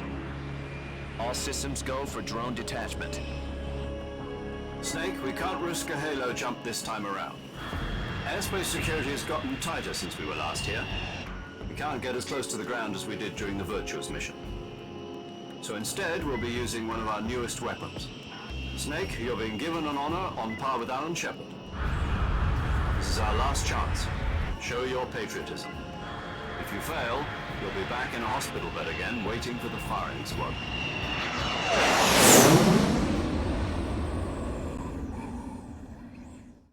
So how does it feel to be a patient in one of the most advanced ICUs in the world? Would you do me a favor and tell the suits about visiting hours? I'll never get better with them assaulting me day and night with their questions. Must be part of the top brass's inquiry. More like an interrogation. According to them, I'm a traitor and an accomplice to the boss's defection. They're just looking for a scapegoat.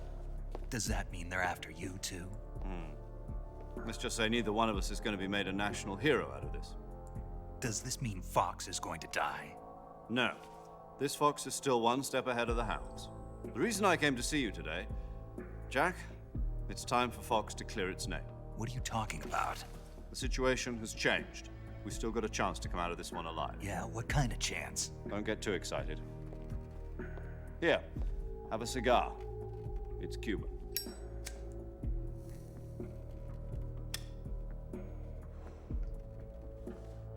This morning, I had a meeting with the CIA. They decided when they're going to execute us? No. Something even bigger. Yesterday, the White House received an unexpected call. President Johnson? Yes, I hear you, Mr. Chairman. It was a hotline call from Khrushchev to President Johnson. From the head of the Soviet Union? That's right. A few days ago, one of our country's main design bureaus, OKB 754, was destroyed in a nuclear explosion. At about the same time, our anti-aircraft radar picked up a signature that appeared to come from one of your military aircraft. Does any of this sound familiar to you? In retaliation, I have placed our armed forces on secondary alert. Depending on your response, I may be left with no choice but to order the military to maximum alert and unleash Armageddon. With the help of your predecessor, I was able to survive the Cuban incident. But my power is not as great as it once was. If I am to survive this crisis, I must have your full cooperation. I should have contacted you myself. Did you know that one of our soldiers defected to your country a week ago? No. So you haven't heard then. The man who arranged the defection was a GRU colonel by the name of Yevgeny Borosovich Volgin. Volgin? Of the Brezhnev faction. Go on. Who is the soldier? Her name is the Boss. She's a living legend. During World War II, she was the one who led us to victory in that war. In Russia, you know her as Voyevoda. You mean the Boss? The mother of your special forces? Yes, that's the one. And she took 2 miniature nuclear shells along with her. The Boss took 2 miniature nuclear shells? I'm afraid so. I believe they were a gift for her new hosts. The Davy Crockett Atomic Battle Group delivery system was completed 2 years ago. Serious problems were found with the launcher's range and precision. Although they were mass-produced, they've never been deployed in battle. But Sokolov's research facility was completely wiped out. The whole area is polluted. I can only offer you my deepest condolences over this terrible tragedy. So, the Boss, with Colonel Volgin's help, stole 2 experimental nuclear shells and took them with her as gift when she defected. Then, shortly thereafter, Sokolov's design lab, a top-secret military research facility, was destroyed by one of these weapons. Am I right so far? Yes, that's correct. And the American government denies any involvement in the affair. Is that right as well? That's correct. We were not involved in any way. Then what was a U.S. military aircraft doing on our radar screen? It was clearly in a violation of our airspace. And yet you say it was not acting under your orders. That's correct. You expect me to believe that this was all the work of a single soldier? I don't know what else to tell you. The Army insists that this is all a ploy on your part. I've said it once and I'll say it again. Our government had nothing to do with it. And I would like dearly to believe you. However, I'm afraid my power over the military has weakened since the Cuban incident. I will need some kind of proof that this was not the action of the American government. You have 1 week. You must catch the boss yourselves and recover the remaining nuclear device. Then, you must find some way to prove your innocence. Prove our innocence? Yes, preferably something painful. Prove to me that this is not merely another one of your tricks. The boss should be close to Colonel Volgin. How about a little coaction? I would not expect too much if I were you. The political situation here is unstable. And Colonel Volgin is a member of the Brezhnev faction, which seeks to topple my government. 1 week. You have only 1 week. And if it is not too much to ask, do something about Volgin as well. What is that supposed to mean? Nothing. It means nothing. Call it a modest gentleman's agreement to ensure our continued relationship. What if we can't prove our innocence? Then I will be unable to restrain the military. I will be ousted, and they will seek their revenge. A nuclear attack on the United States? I leave the disposal of this situation entirely to your discretion, Mr. President. Disposal, huh? If you fail, it will mean the beginning of a new world war. To put it simply, in order to avoid a full-scale nuclear conflict, we have to prove that America was not involved in that explosion. And eliminating the boss ourselves will prove America's innocence? Right. The higher-ups have decided that you're the only one capable of pulling this off. You were her last apprentice. Screw this one up, and we'll both be 6 feet under. There's no choice.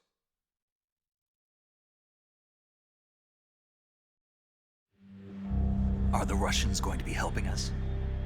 The KGB has promised to lend us one of their communications satellites so that you and I can talk to each other. That's it? They've also put us in touch with a couple of insiders. Insiders? There was a defection in September 1960. Do you remember it? You mean the 2 NSA codebreakers who went over to the Soviet Union? Precisely. Since then, they've apparently been training with the KGB for exactly this kind of situation. Their code names are Adam and Eva. I've been told that Adam has infiltrated Volgin's ranks. We've also arranged for him to provide you with an escape route. You'll need to rendezvous with him when you get there.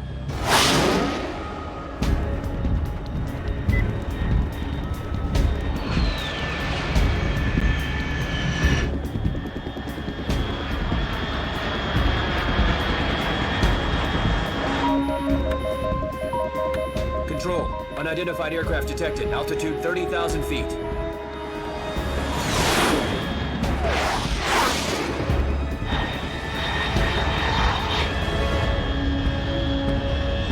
It's fast.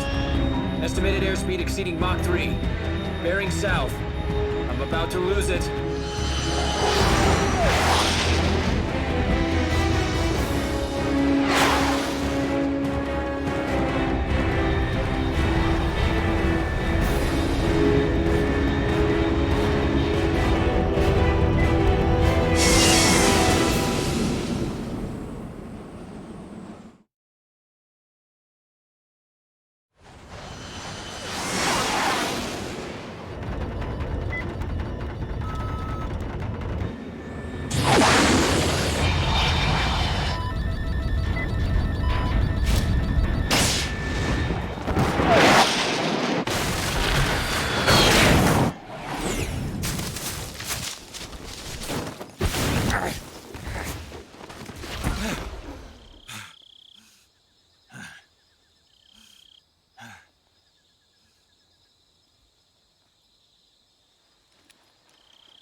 This is Snake. Do you read me? Loud and clear. Glad to see you landed safely. I got blown pretty far off target. Snake, let's go over your mission objectives one more time. Rescue Sokolov. Find out what's happened to the Shagohod, then destroy it. And finally, eliminate the boss. Eliminate the boss. This mission will be codenamed Operation Snake Eater. Because I'll be taking on the boss in our Cobra unit, right? Don't forget about Colonel Volgin. I'm not a hired killer. I know, but that was the Kremlin's demand. Demand? You mean it wasn't just a request? What's it to us if the Khrushchev regime is threatened by the Colonel and his faction?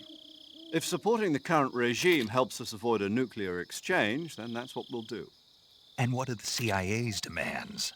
Our priorities are the rescue of Sokolov and the destruction of the Shagohod. Roger that, Major Tom. Hold on, Snake. What now? I'm changing my codename.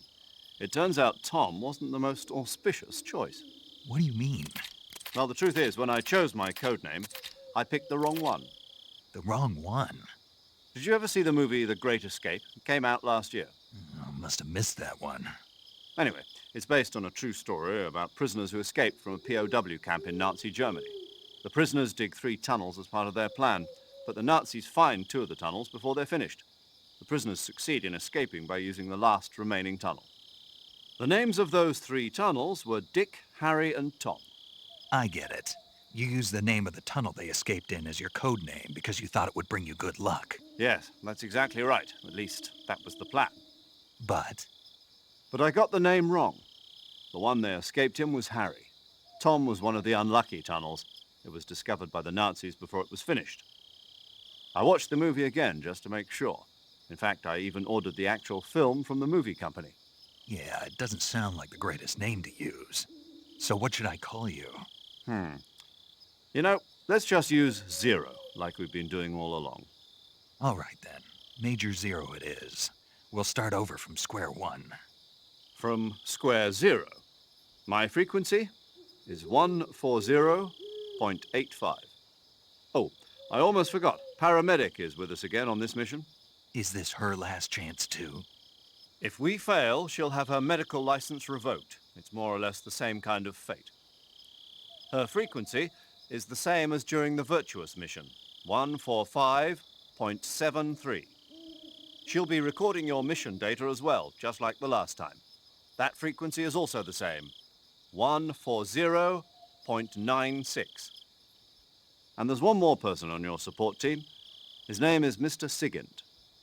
He's an expert on the latest in weapons and equipment technology. You'll be going up against some of the world's most advanced weaponry when you infiltrate the research facility. If you have any questions, just ask him. His frequency is 148.41. Mr. Sigint. Got it. Adam, your KGB contact, is waiting for you at the abandoned factory up ahead. The same factory Sokolov was being held in last week.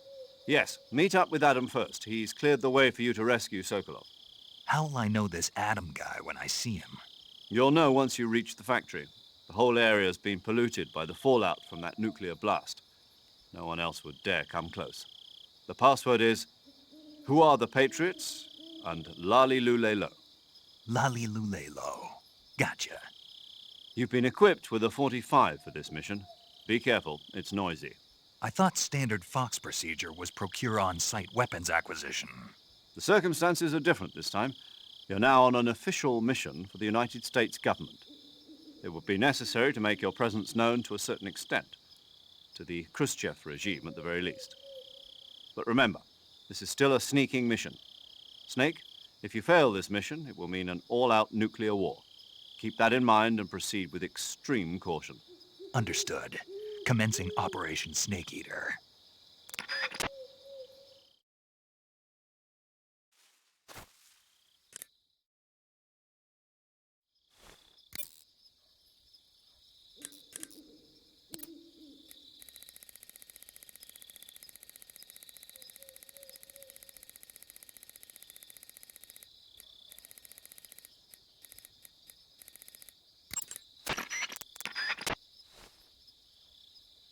Oh, shit. What was his frequency? 148 point...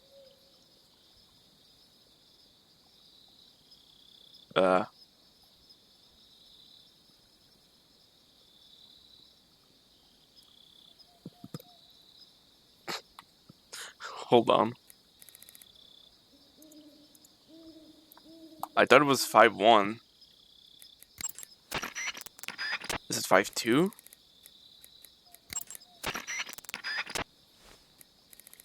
Okay, I completely forgot.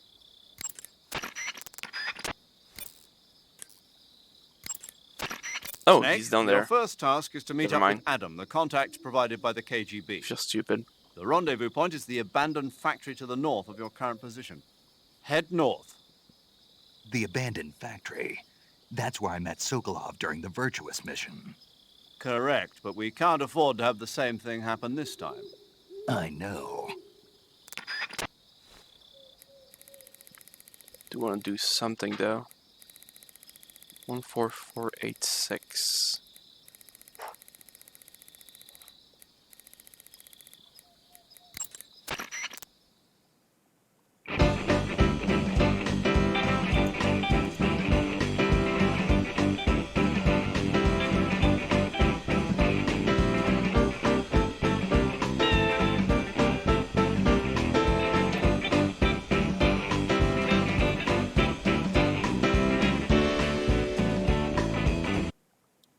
Cool.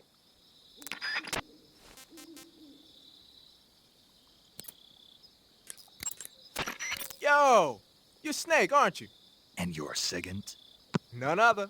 I heard that you're an expert on weapons, equipment, and cutting-edge technology. Close. Huh? I am the expert on weapons, equipment, and cutting-edge technology. Ah. I'm the guy that designed your trank gun, active sonar, and motion detector. If you want to know anything about weapons or equipment you find in the field, just send me a message and ask. Later. Sounds like the Cobra unit's members' names came from the specific emotions they each carry into battle. Emotions? Yeah. For unbearable torment, the pain.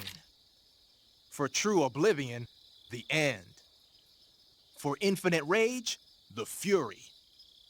For absolute terror, the fear. And for unsurpassed bliss, the joy. The joy? It's another name for the boss, because of the joy she feels in battle, I suppose. Ah. During the war, she had a partner named the Sorrow. Sorrow and joy. They say there couldn't have been a more perfect pair. The Davy Crockett's that the boss took with her when she defected are mortars that fire nuclear warheads. They're named after Davy Crockett, the hero who died defending the Alamo in the Texan War of Independence. Remember the Alamo? That's right. The warheads are equivalent to between 10 and 20 tons of TNT. Every building within 150 yards of the hypocenter is completely obliterated. But the warheads the boss had with her were some kind of experimental super bomb, so they're actually even more powerful than that. I don't even want to think about what would happen if she used it again. Snake, you know what you have to do. Yeah, I know. Pattern clothing, face paint, tactical movements. These are the elements of camouflage that will allow you to deceive your enemy. To camouflage yourself, first press the start button to check out the survival viewer. Then select camouflage and you'll see two more options, face and uniform. Choose face to apply face paint and uniform to change your field uniform. Simple, really. Make sure and choose something that'll match your surroundings. Paramedic. Snake, it's so good to hear from you again. Same here. It's been a week, hasn't it? 4 days, actually. Huh? I visited you in the hospital. You were still unconscious, though. Ah, then you must have seen me naked. Yeah, but you were all wrapped up in bandages and tubes, so I couldn't do anything but look. Better luck next time. Let's hope so. But seriously, don't forget that you were like that until just yesterday. In fact, you really shouldn't even be on this mission. Keep an eye on your stamina gauge. If you start to run low, don't push yourself. Eat something to replenish your stamina. And try not to get yourself hurt. If you're wounded or get bitten by a venomous animal, go into the survival viewer immediately and treat yourself using Cure. Yeah. I can see you still know how to nag. You're welcome. And I can see you still don't know when to keep your mouth shut. Maybe so. By the way, I heard you're going to lose your medical license if this mission fails. Yes, there was talk of that, but the mission won't fail, will it? Of course not. Good. I believe in you. But you know what? I really don't care about my medical license. Didn't they use that to force you to participate in this operation? No, I volunteered. Why? So that I could watch over you. Huh. Snake, you're the best agent I've ever seen. But you push yourself too hard. You're reckless. Someone has to stop you from getting into trouble, to make sure you and the boss don't kill each other. So that's why I volunteered. I mean, you couldn't ask for a better guardian angel than me, right? Thanks. Stop right there. Huh? You can thank me when you get back. All right. Like the Virtuous mission, Operation Snake Eater is a solo sneaking mission. There are no units in the field to back you up. Avoid engaging the enemy whenever possible. Your first priority is to remain unseen. Use the camouflage option in the survival viewer and choose your camouflage wisely. Proceed with caution.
Unlike the Virtuous mission, this is a night operation.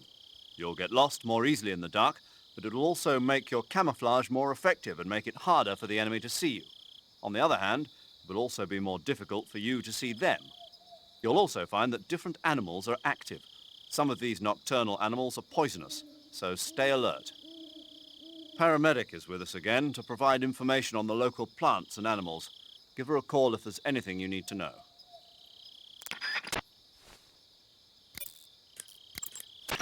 Snake, unlike the Virtuous mission, this is a night operation. You'll be encountering nocturnal animals that you didn't encounter your last mission. Some of them are venomous, like the king cobra, so be careful. If you get bitten by a venomous animal, the poison will spread through your body and rapidly drain your life gauge.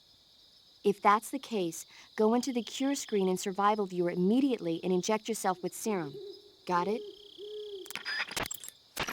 When you're bitten by a venomous animal such as a snake or a spider, or hit by a poisoned arrow, the poison will start to affect your body. Your life will decrease with each passing minute, so cure the poison as soon as possible.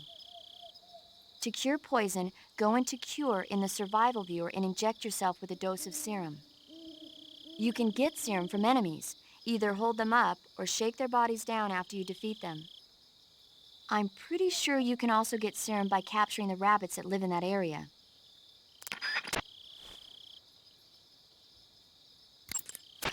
You can capture animals alive by using the tranquilizer gun or a mousetrap. When you capture a live animal, you can carry it on you as a weapon by going to Backpack in the Survival Viewer. Once an animal is on your person, equip it and press the weapon button to throw it. Throwing a venomous animal at an enemy might be enough to knock him out. Even non-venomous animals like frogs can be used to distract the enemy's attention. And since I know you're going to ask me, yes, keeping animals alive prevents them from rotting and makes them taste better when you eat them. Remember, though, you've only got 3 cages for capturing live animals. I wanted to talk to her about snakes, but I guess not. I guess we already got a dialogue for that. So, well, since we vomited, let's see the snake. Oh yeah, this happens sometimes.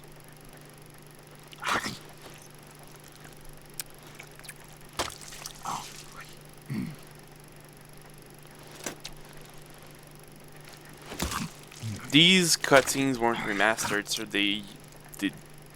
they're low quality. In this game, there's also no secret theater, which, I mean, it's a bit understandable, but still, it was so funny.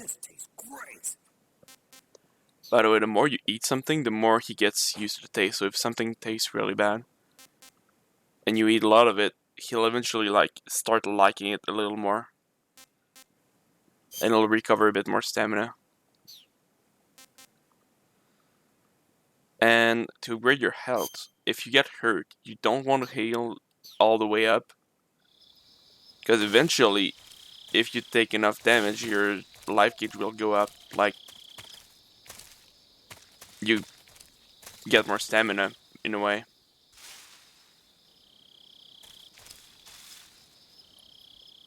What's...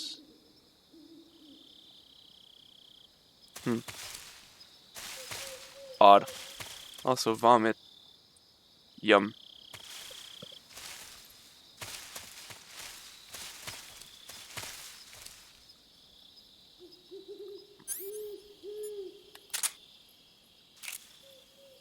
Squirrel.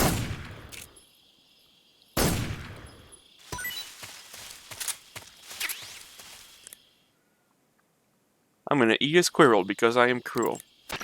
I see you caught yourself a Japanese flying squirrel. Japanese flying squirrels are non-venomous and they shouldn't attack you. The head, front legs, hind legs, and tail of the Japanese flying squirrel are connected by a membrane of skin, which allows the squirrel to glide from tree to tree. It says here that if it catches a good wind, it can fly more than 100 yards. Yeah, I had a hard time catching one. So, aren't you going to ask me? You know it. How does it taste? Not sure. Not sure. The guy doesn't say anything about it. Why not? Gee, maybe it's because no one would ever think of eating a flying squirrel. Then I must be the first one. Maybe you are.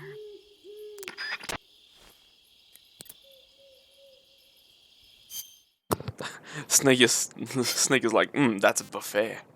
How does it taste? Not so great.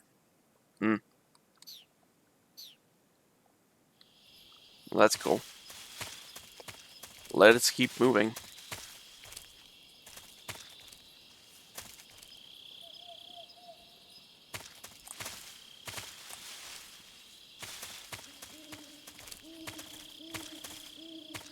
There's a way to recenter the camera. I kind of forgot how though.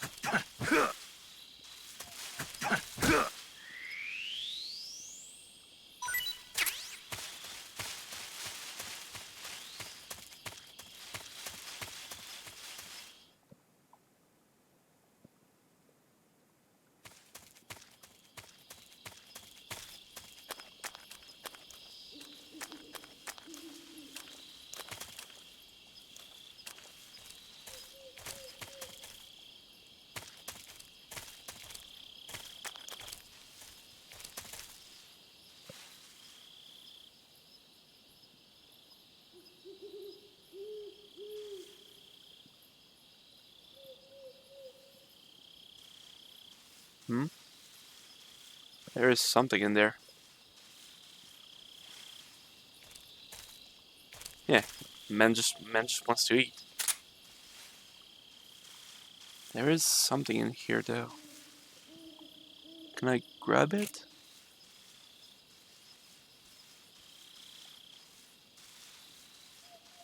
Damn it, the snake scared it away.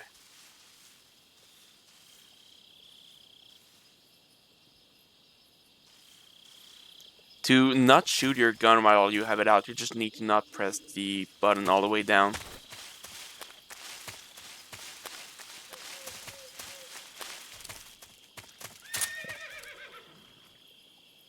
Horse? Horse noises. What? You just heard a horse? Yeah. You sure it wasn't something else? I know a horse when I hear one. Paramedic, are there any wild horses in Celino Yas? Do you really expect me to say yes? No. So what should I do? There's only one way through that area. All you can do is move forward. Head towards the sound of that horse. It came from the north. Be careful. When you get shot, you'll sometimes suffer a gunshot wound. The chance of suffering a serious injury is especially high at close range. When you have a gunshot wound, your maximum life will decrease depending on its severity. Gunshot wounds will heal naturally over time, but if you want it to heal faster, go into cure in the survival viewer and treat it. To treat a gunshot wound, you need to dig out the bullet with your knife, disinfect the wound, and apply styptic, then wrap it in a bandage. When all that's finished, the gunshot wound will be fully healed. Alright, let's just get some more dialogue out of the way. About you. Covering your body is a good start, but a bare face will kill even the best camouflage. If the situation calls for a high camo index, you better break out the face paint. To apply face paint, select face from the camouflage menu in the survival viewer. Then choose a face paint that blends in with your surroundings. I heard you fought against KGB troops in the Virtuous mission, but this time you're up against Spetsnaz. Spetsnaz is the Special Forces unit of GRU, the intelligence wing of the Soviet Defense Ministry's General Staff Office. Spetsnaz troops undergo rigorous training in all types of special ops, from assassination and demolition to intelligence gathering. That and Volgan's loaded, man. His unit is one of the best equipped in the entire Soviet Union, if not the best.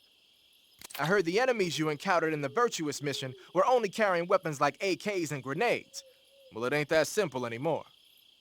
In addition to AKs, some of the patrols you'll encounter might be equipped with Scorpion submachine guns and shotguns.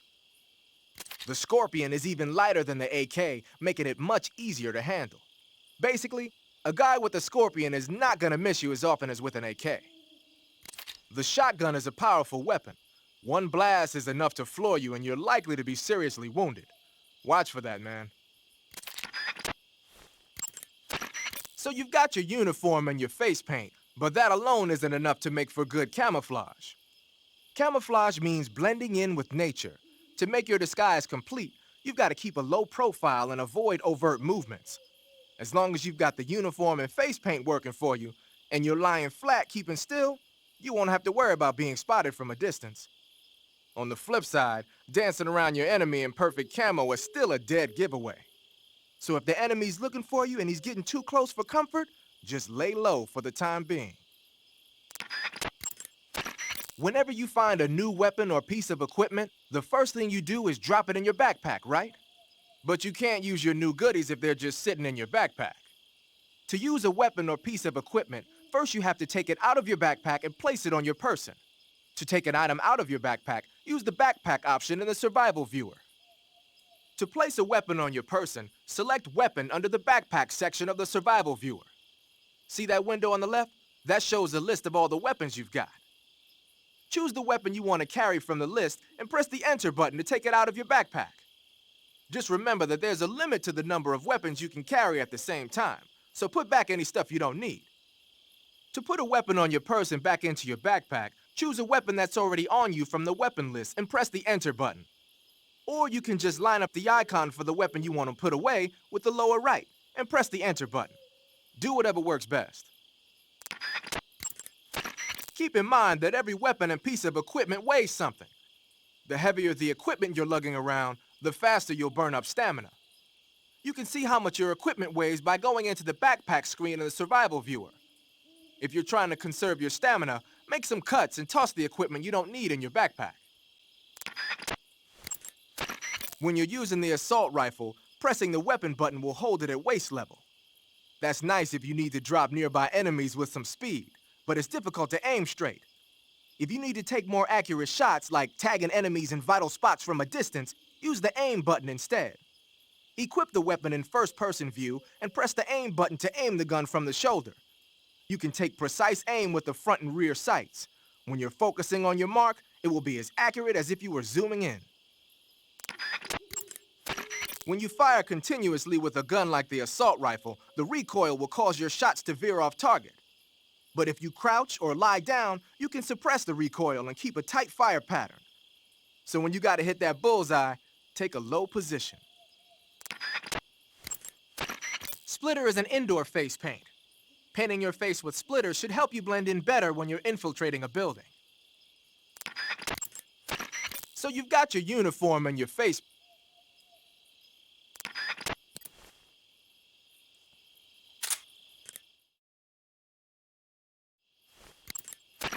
Hey, you've got an M1911A1. Yeah, a 45. 50 years since the Army adopted the first model, and they're still using them. It's a real gem of an automatic pistol. But aren't you gonna need more than just one little handgun? Not at all. When you're in a tight spot or fighting in close quarters, sometimes a handgun works better than a rifle. And if I equip a knife at the same time, I can instantaneously switch over to hand-to-hand combat. I see.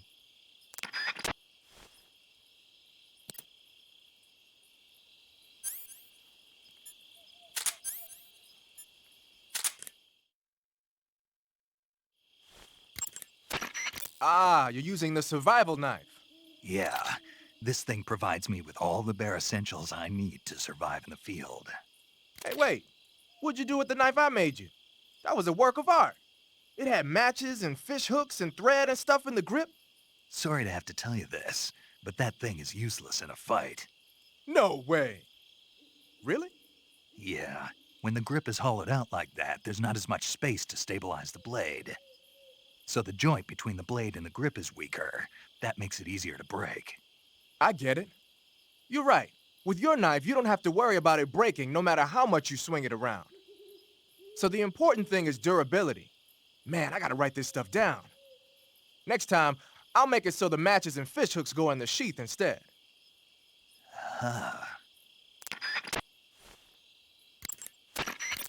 Active sonar sends out a special type of sound wave whenever you press the left stick. It uses the echo from those waves to calculate and display the position of nearby objects. Unlike the motion detector, it'll show you objects that aren't moving. But because you're blasting out sound waves, there's a risk that the noise will alert enemies and animals to your presence. Be careful about when and where you use it.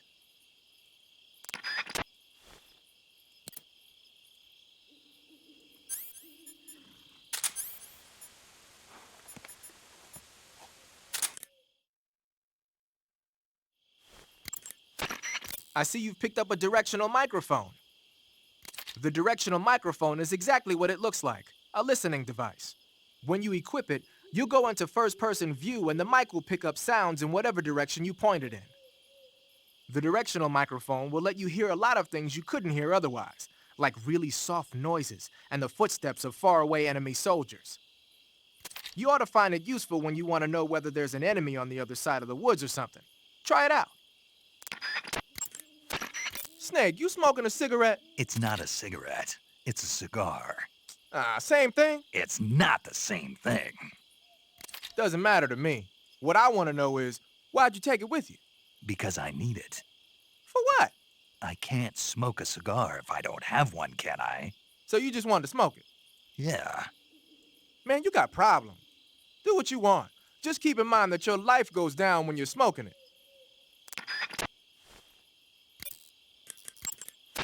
Operation Snake Eater is different from the Virtuous mission in that you won't be able to complete it in just a few hours. The time limit set by Khrushchev is 1 week. Within that time, you'll have to rescue Sokolov, defeat Volgin, destroy the Shagohod, and... I know. Good. In any event, you'll not be allowed to return until you've accomplished your objectives. Survival in the field will be critical in this mission, and the most important survival technique of all is, of course, finding food. You can get food in the same way you did during the Virtuous mission, by capturing it. The enemy presence in that area is still light. You should try and get as much food as possible while you can. Snake, king cobras are making their home in the area you're in now. The king cobra is the world's largest venomous snake. Its large size means that it has a lot of venom to inject. One bite is supposedly enough to kill an elephant. And it's extremely vicious as well, so watch out. If you get bitten by a king cobra and injected with venom, your life will start to decrease rapidly. As soon as you're bitten, go into the survival viewer and use Cure to give yourself a serum injection. The king cobra's diet consists mostly of other snakes. Be careful, or you might end up as its next meal. Got it. So... What? How does it taste? Yep. Ugh. It seems you're the one whose diet consists of other snakes. You're making me blush. The guide says they taste just fine. Ugh.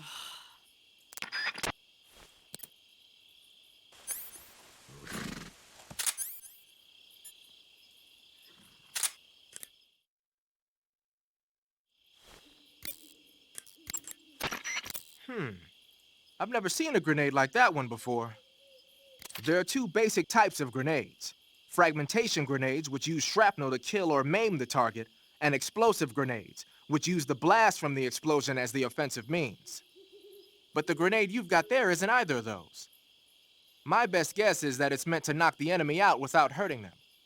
Most likely, it's an entirely new kind of weapon developed exclusively at Groznygrad. I've heard that the SAS is working on a low-impact grenade for training purposes, but I never thought they'd be used in an actual battle. The flash of light that occurs when the grenade explodes is probably produced by magnesium. It's the same stuff that's used in camera flashes. I'm thinking they cut down on killing power by reducing the amount of explosives and made up for it by making the flash and bang so strong that it overwhelms the enemy's senses. I guess you could call it a stun grenade. If I'm going to be stunned, I'd rather it be by a woman. Snap out of it. Anyone around when that thing goes off will be laid out. It ought to come in handy when you're trying to storm a room or when you don't want to kill the enemy. I see you're using the binoculars. Those are high-performance binoculars made especially for the military. They're completely waterproof and are filled with nitrogen gas to prevent lens fog. The eyepiece, objective lenses, and the prism have been coated to reduce glare. They ought to work plenty well even in dark places. And they're even equipped with autofocus and zoom functions. Won't find a better pair of binoculars than that. What are you, a binocular salesman? Hey, I know a good product when I see one, that's all. Huh.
The motion detector will display any moving objects in your vicinity. But the enemy isn't the only thing that's moving around in the jungle. If there are animals moving nearby, the sensor will pick up those animals too. And remember that there's a limit to how sensitive it is. Enemies and animals that don't move around very much won't get picked up. Looks like you've got the squares pattern on. Squares is a mountain camo that's basically a bunch of square patterns. It might look conspicuous at first glance, but it actually blurs the contours of the person wearing it and makes them more difficult to pick out. It should give you a low profile against reddish backgrounds like bricks and rusty metal. Ah, you're wearing the mask. I made it myself. Pretty good work, don't you think? A while back, they were planning to disguise someone as this one GRU officer and send him in to steal some secret documents. I created the mask for that operation. But then the mission ended up being canceled. And then the major came and told me to throw it out. Can you believe that guy? But you didn't throw it out. Are you kidding?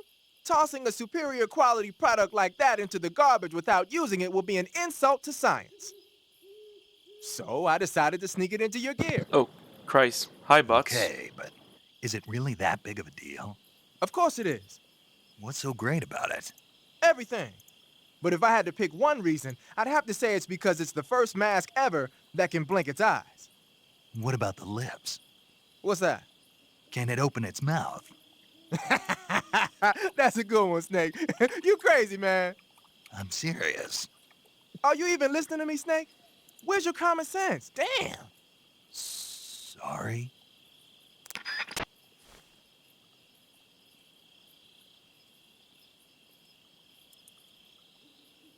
How do I stop bots from harassing me on Twitch? Splitter is an indoor face paint. Painting your face with splitter should help you blend in better when you're infiltrating a building.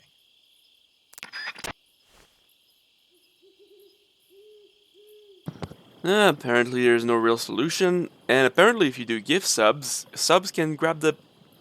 bots can grab the subs. Ain't that fun. You're on a solo sneaking mission. Your success is based on your ability to survive.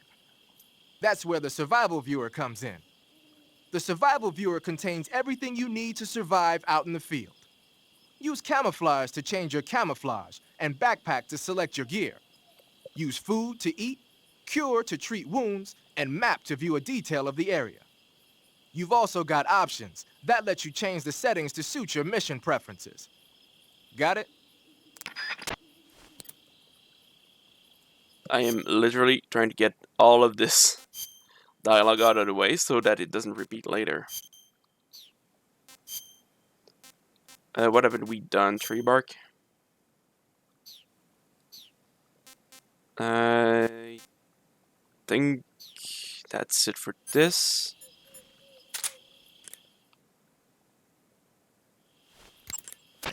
So you're wearing the tree bark camouflage. Tree bark is a forest pattern created primarily for use by hunters. It'll give you an exceptionally low profile if you wear it when you're pressed up against a tree. To place a weapon on your person, select Weapon under the Backpack section of the Survival Viewer.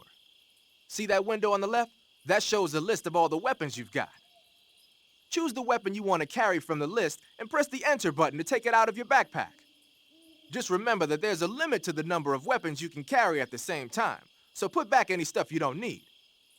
To put a weapon on your person back into your backpack, choose a weapon that's already on you from the weapon list and press the Enter button. Or you can just line up the icon for the weapon you want to put away with the lower right and press the Enter. The black uniform isn't really camouflage. It was intended to have a psychological shock effect on enemies in hostage rescue operations and stuff like that. But it should also make you pretty hard to see if you wear it in a dark environment. And it might also work on black, earthy surfaces like you'd find in swamps.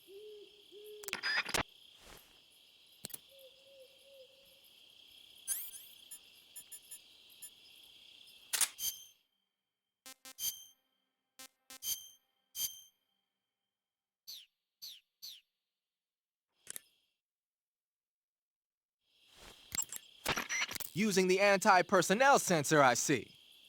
The sensor vibrates when it detects organic reactions from human targets.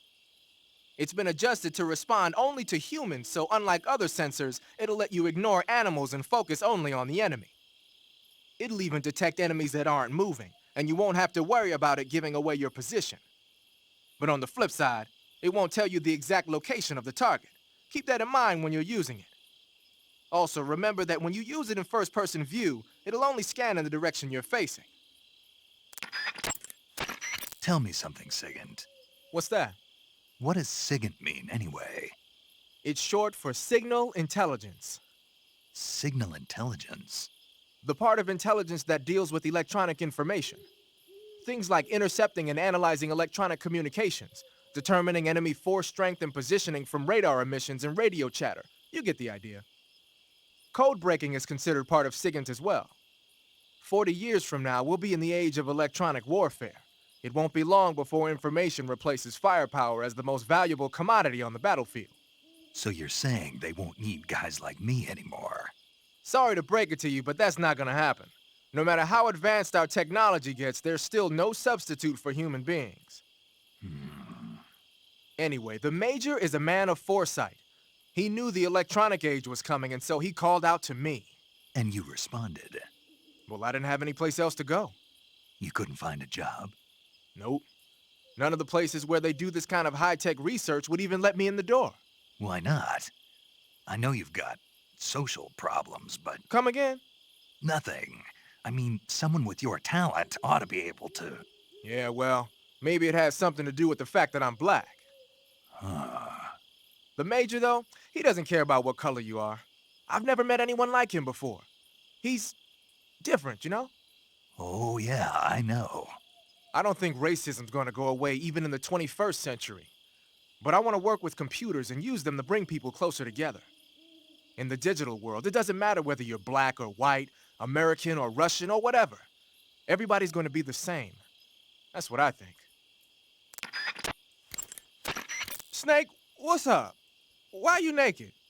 I know there's a naked option under uniform that lets you take off the upper part of your uniform, but without a shirt on, your camouflage sucks and your stamina goes down faster. You don't get any advantages whatsoever. Sure there are. Like what? It feels good. Man, you do whatever you want. I will, thanks. Just one question, though. What? Is there a way to take off my pants? Say what? My pants, can I? Oh, hell no! This Fox unit is a nut fest!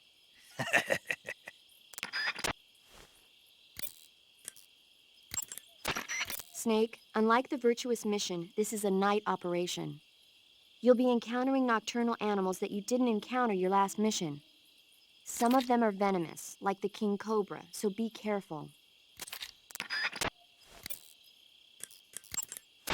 You want to save? Hold on a sec. How much time was that? Like 40 minutes of pure dialogue? That was worth it just to get that one. And yeah, we'll move on with story for now. I'm getting tired of doing nothing. Well, one last bit of movie trivia. Snake, have you heard of It Came from Outer Space? Yeah, you told me already. So this astronomer sees a meteor, but it's really an alien spaceship, right? And the aliens start replacing the townspeople with clones and forcing them to help repair the ship. The 3D effects were quite realistic. I've got all the real I can handle here in the jungle. No, you don't get it. Precisely because it's realistic, with the images jumping out of the screen at you, it makes for a nice escape from reality. I have to admit it made my eyes tired, but it was really intense. Unfortunately, they don't make very many of those movies anymore. When did it come out? I was still in college, so probably about 10 years ago. Guess I'm out of luck then. You know, they're coming out with household versions of video cassette recorders. One day you'll be able to see old movies anytime you want. It'll be like having a movie theater in your own home. Really? It's like if you had a record with movie film etched onto it instead of music. It'll work the same way. You're kidding. No, really. And someday they might make movies where you control the characters yourself. Sounds like magic. It'll happen. Make sure you stay alive to see it, Snake.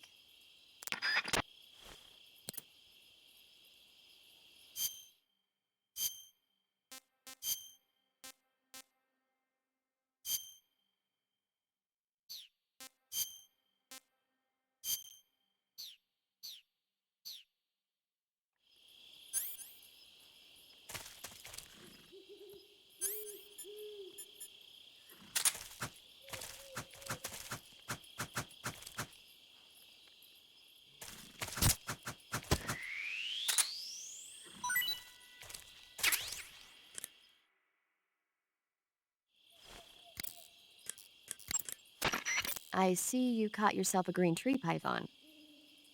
The green tree python isn't venomous, so no need to worry. It's fairly docile too, so I don't think it's likely to attack you. The green tree python originally comes from Australia and New Zealand. It's a really pretty green color and it lives... Oh my God. What's wrong? Snake, what did I just say? They come from Australia and New Zealand. No, after that. They're a really pretty green color. I thought so. What was I thinking? Seeing a snake and calling it pretty? What's wrong with that? Everything. When a normal woman sees a snake, she's supposed to scream or get sick or something like that.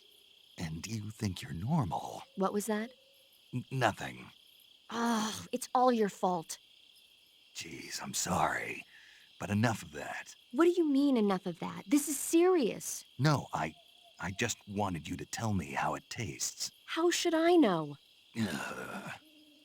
It was awfully pretty, though.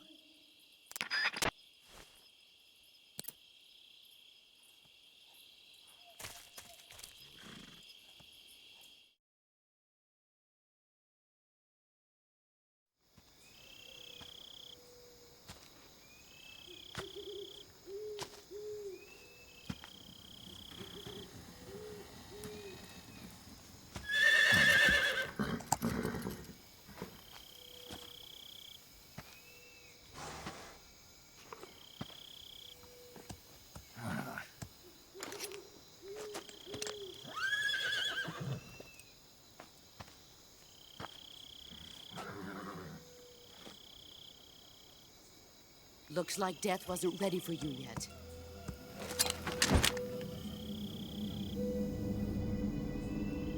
Boss, That arm still hurt? what are you doing here?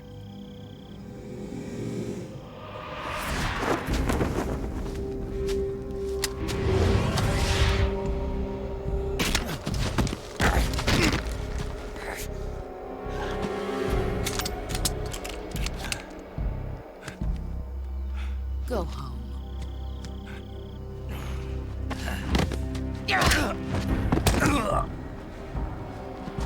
Go home. Gru and my sons are waiting up ahead. You don't have a prayer of finishing your mission. You're not even armed. Boss!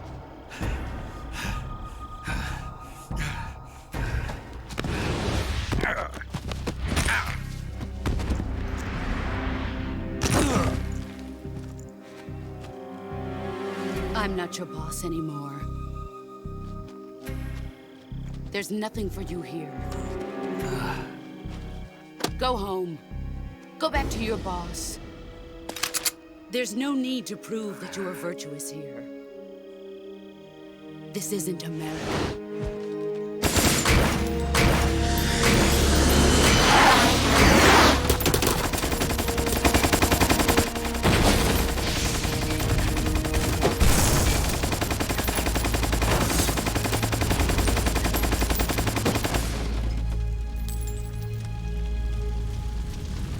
That should stir things up a bit.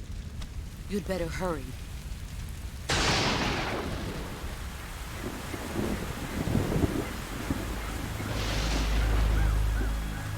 The border is 60 miles south of here. You ought to be able to run that far.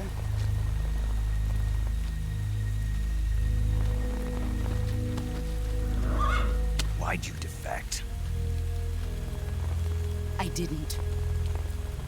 I'm loyal to the end, to my purpose. What about you, Jack? What's it going to be? Loyalty to your country or loyalty to me? Your country or your old mentor? The mission or your beliefs? Your duty to your unit or your personal feelings?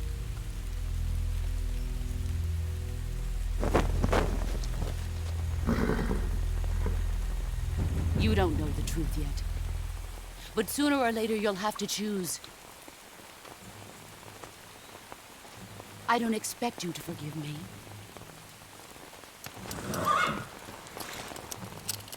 But you can't defeat me either. You know me too well.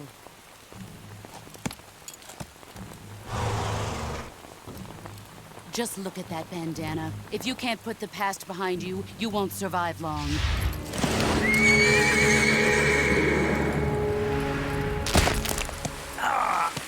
If we meet again, I'll kill you.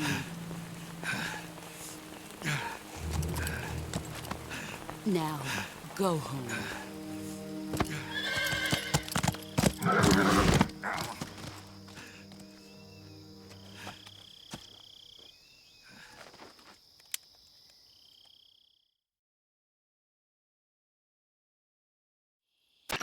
This is Snake.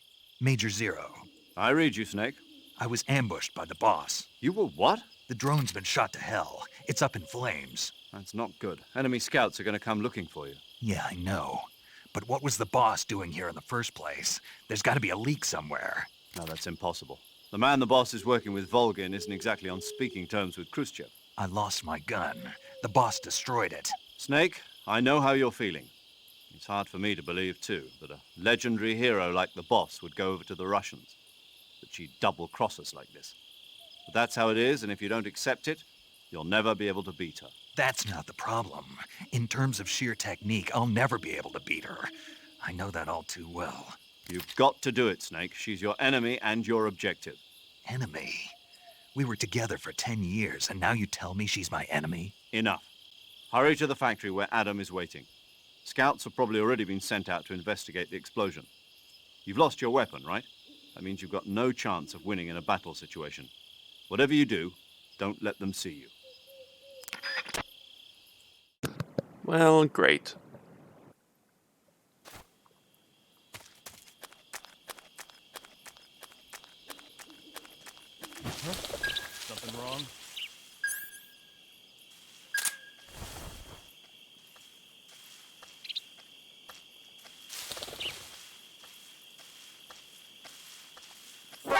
Radio, get us some backup. No, not the tree, you dumbass. HQ respond. This is HQ.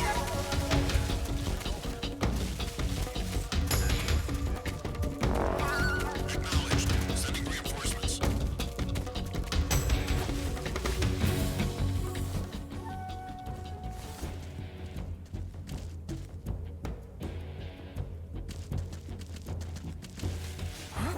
I see him.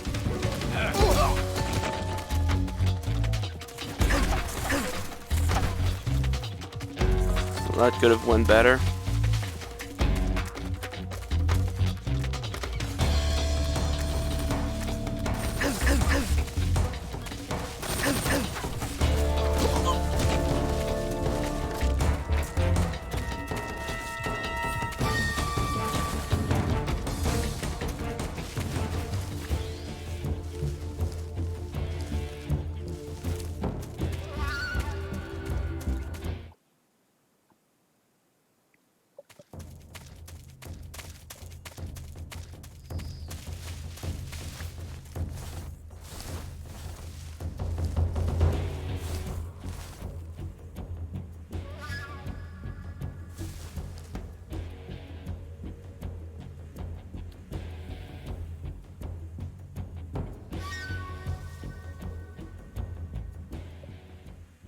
HQ, please respond.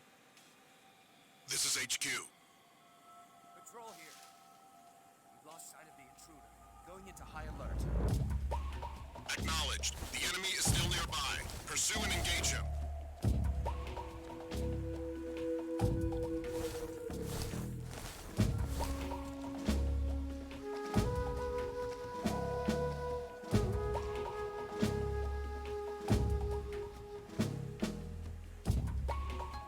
Yeah, caution state lasts like a fucking long time.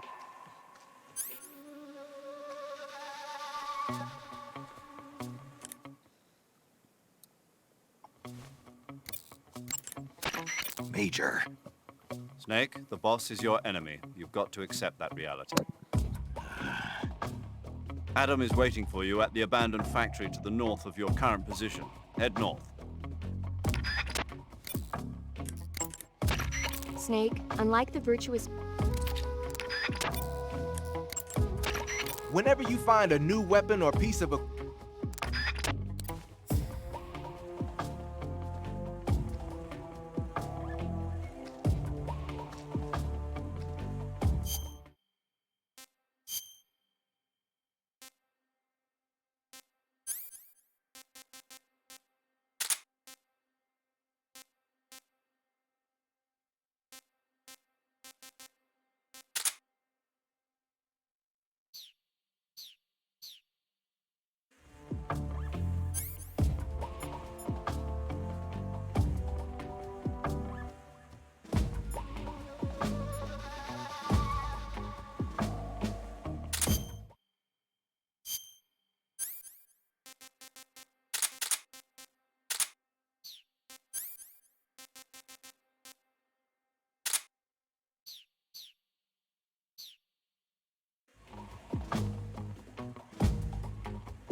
There we go. Enemies stay stunned longer in this game than MGS2, I believe. Raindrop uniform.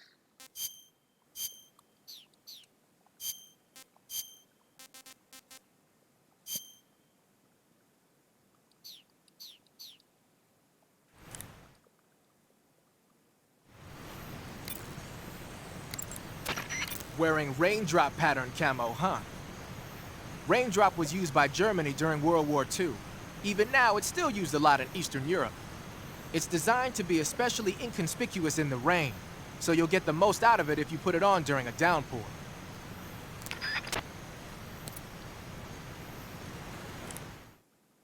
Oops. Not what I wanted to do.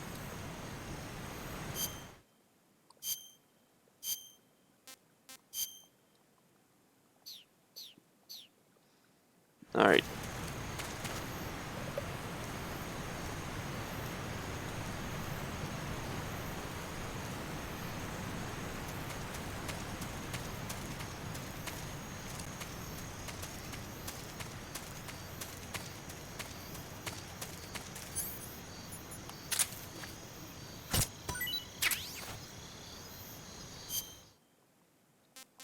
Let's eat a random mushroom. Said to be edible. Eat. Disgusting.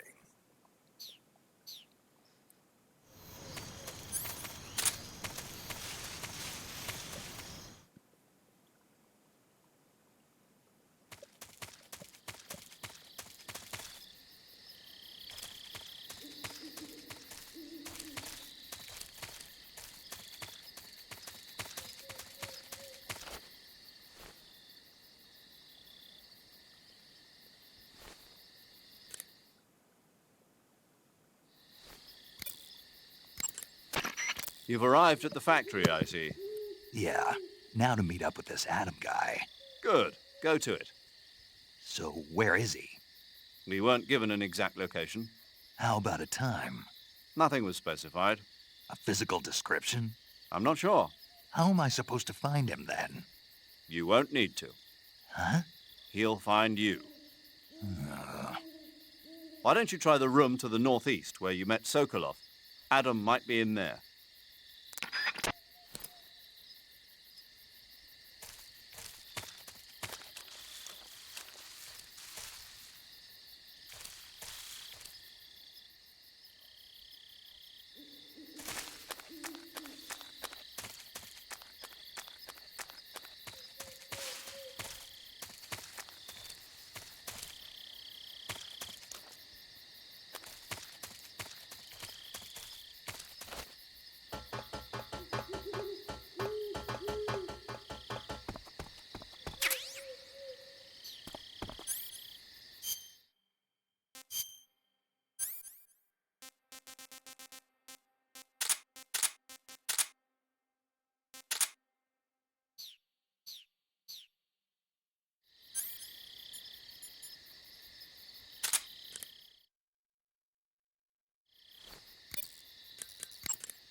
Thinking of using a smoke grenade, huh?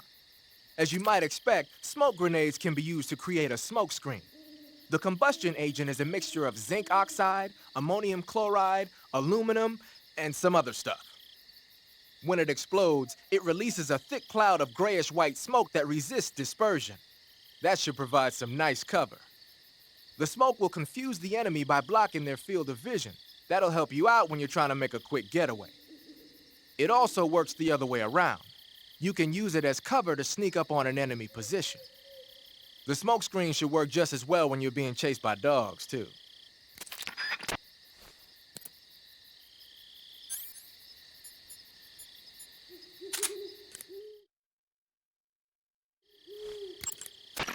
Got yourself an AK-47, huh? The AK-47 is the official assault rifle of the Soviet Army.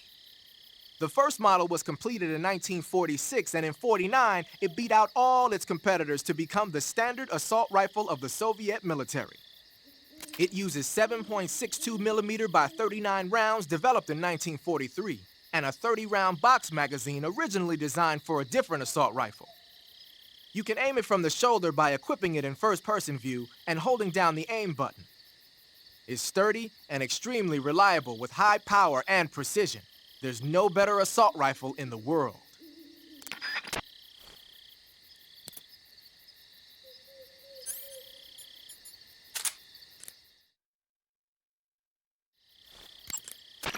Gonna use a grenade, huh?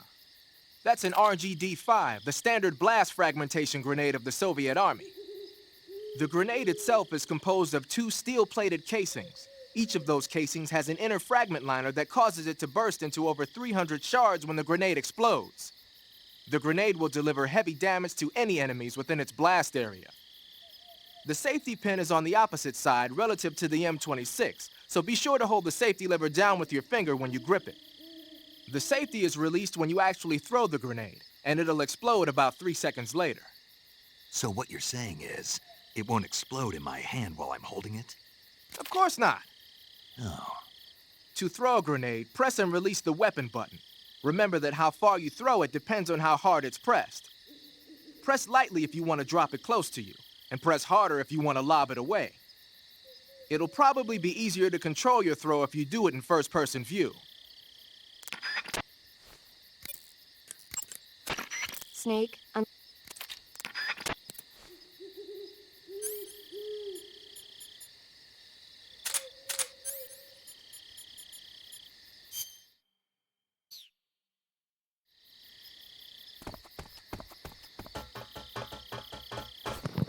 Alright. Let's explore this area first. I think there's some other items nearby.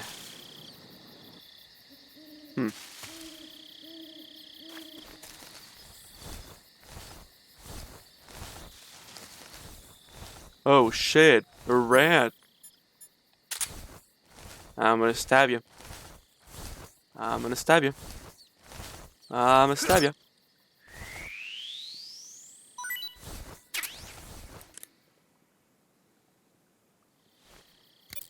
Hey, paramedic. I see you caught yourself a rat. Taste. The rats in that area are the descendants of wild Norway rats that were domesticated by humans as pets and lab animals.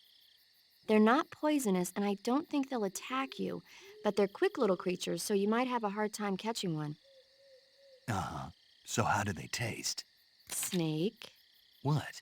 they're rats. I know what they are. Do they taste okay? The guide says they're not that bad. Good enough for me. Ugh.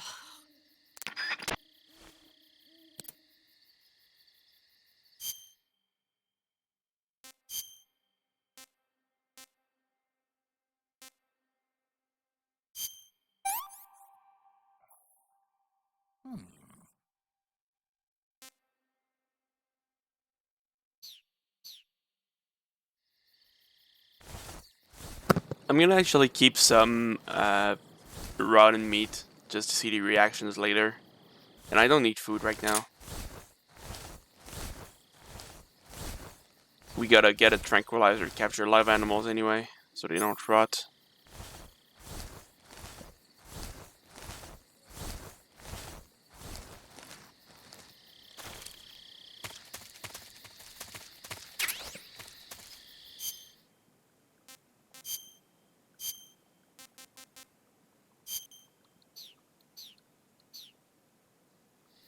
We are a zombie. Wait a second, what do you think about this one? Snake, your face paint, it's... I know.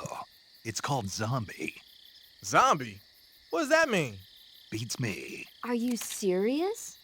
Hello, paramedic. You mean you've never heard of zombies? Nope. Never. You guys don't know anything. A zombie is a dead body that's been cursed and brought back to life by a master of black magic. Supposedly, they revive the dead and use them as slaves. It's also seen as a kind of punishment. People who commit terrible crimes can be forced to labor even after they're dead. Interesting. How do you know all this stuff? I saw it in movies. Like White Zombie. Never seen it? Nope. Can't say I have. How about Plan 9 from Outer Space? No. Missed it. You can't just focus on the things you like all the time. You have to expand your horizons, try new things. You guys need to get out more. Yeah, well, anyway, that face paint doesn't look all that useful. Go ahead and wear it if you want, but I think you should change to... You don't need to change anything. Why not? It makes him look awesome. Doesn't it? Look, arguing about it isn't going to get us anywhere. Snake, you do whatever you want. It does make you look cool.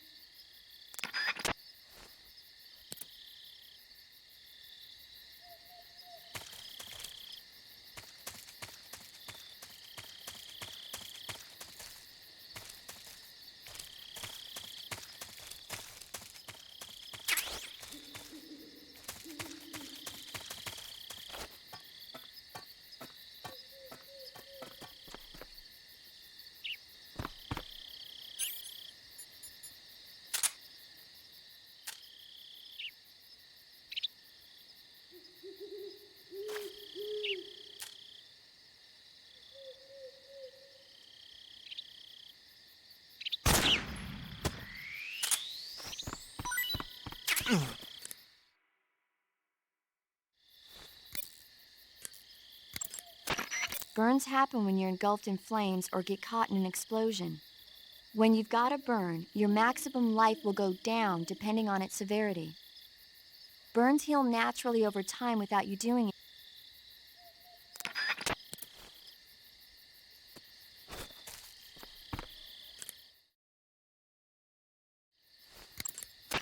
Cuts happen when you get slashed with a knife or other sharp object.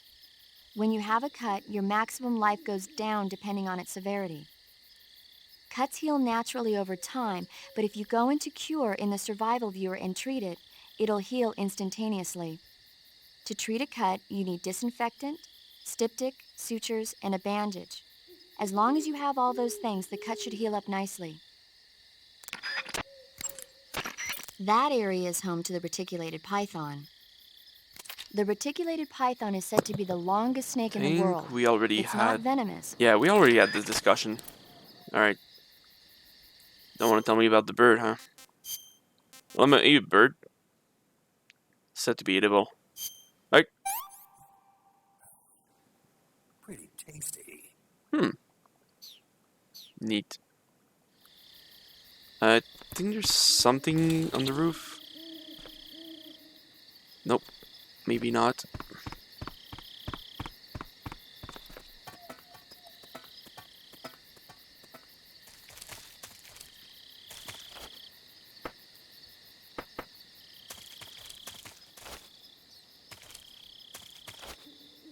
Wait, how do you do the thing again? No. How?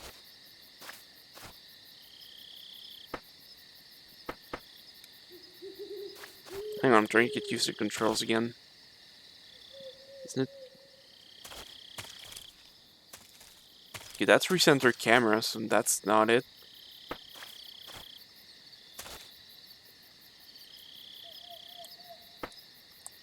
No? Definitely not that.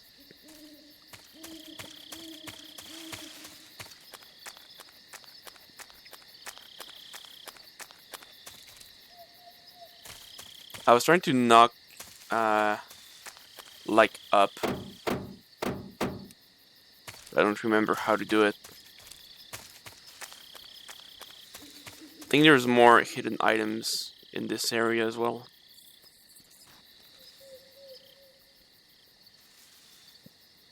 So let's look for some.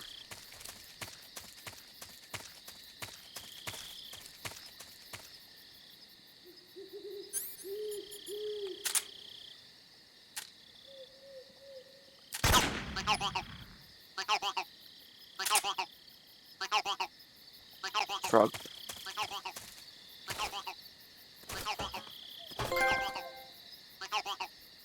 There's plenty of frogs like these hidden in the game. If you get them all, I think you get some sort of secret camo. Doesn't do much though.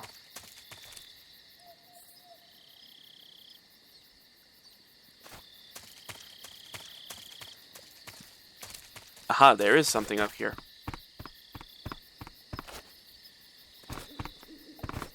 Nope. No, I want to climb the box. Climb the box to get a box.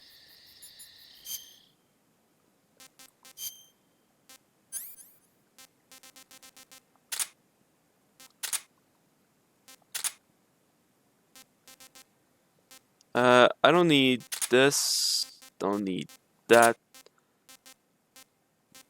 And the rest is okay. As for here, don't need that. I think I'll keep the smoke. I'll keep my AK for now and this.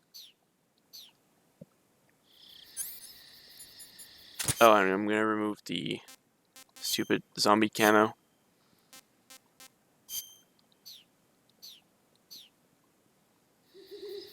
Box.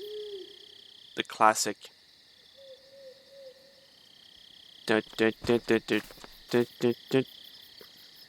Alright, let's see what stupid comments our guys have to say about this.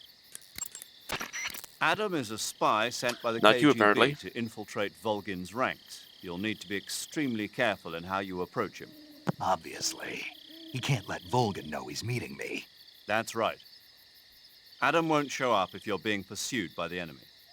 Before you go to rendezvous with Adam, make sure you haven't been seen by the enemy. Meet up with him in normal phase. Got it? Snake, what are you doing? I'm in a box. A cardboard box? Why are you... I don't know, I was just looking at it, and suddenly I got this irresistible urge to get inside. No, not just an urge. More than that. It was my destiny to be here. In the box. Destiny? Yeah, and then when I put it on, I suddenly got this feeling of inner peace. I can't put it into words. I feel safe. Like this is where I was meant to be. Like I'd found the key to true happiness. Uh-huh. Does any of that make sense? Not even a little. You should come inside the box. Then you'll know what I mean. Man, I don't want to know what you mean. Between you and Paramedic, is everyone but me that is hooked up with a Major Strange? Yeah, well, anyway, I suppose even that dumbass box might make a decent disguise if you wear it inside a building. Treating serious wounds will require you to use additional medical items besides your knife and cigar. That's why it's always a good idea to carry as many medical items with you as possible. If you start to run out of medical items, find some more as soon as you can. The enemy should be carrying medical supplies as well. You can get them by holding up enemy soldiers and shaking down their bodies.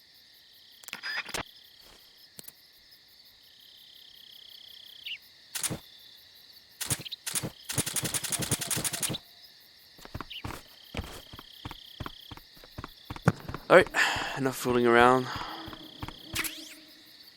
Except not, we got a mine detector now. Doop doop doop doop doop doop doo doodly doo doodly doo doo. Where's my mine detector? There it is.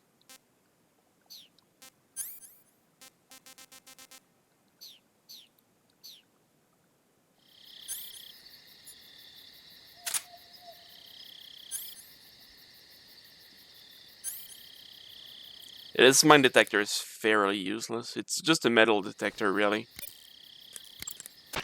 Using the mine detector, huh? When you equip the mine detector, it lets you know with a sound if there are any claymore mines nearby. A mine detector is basically a metal detector, so ordinarily it reacts to scrap iron the same way it reacts to mines. They say that only about 1 out of every 100 objects it responds to is an actual mine. Not exactly what you'd call reliable. So they're researching other ways to detect mines, like sniffing for molecules given off by explosives and using a kind of underground radar. One of these days, they might actually make something that works. But the one you're using is apparently set up so that it only reacts when it finds a claymore on the ground. No need to worry about it being fooled by anything other than a mine.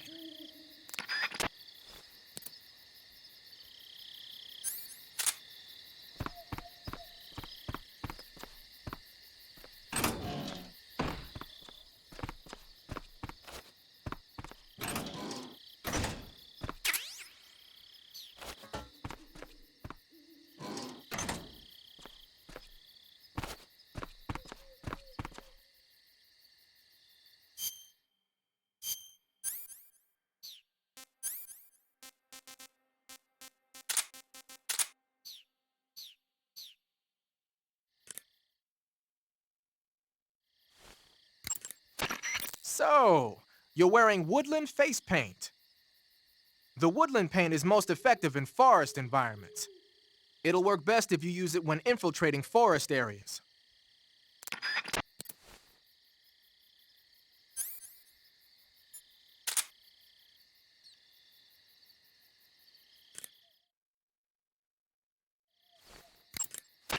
Hey, what's that you've got there? Thermal goggles. From what I can tell, they detect and display sources of heat. You're kidding me. They actually made a passive infrared night vision device small enough to carry around with you? What, is that special or something? Is it special? Here in the West, we've just barely got the technology to install it on aircraft. So that's what that thing is they put on the gunship. But doesn't the Army have something like that for driving vehicles at night? I thought I saw... You mean the ANPAS-5? That's an active infrared night vision device. It fires infrared beams from an infrared projector and uses the reflections to build an image. Those goggles you've got there are completely different.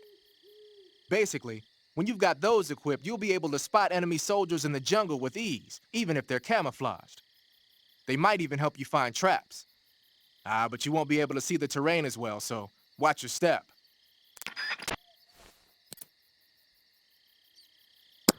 Alright, enough dialogue. Let's move on to story.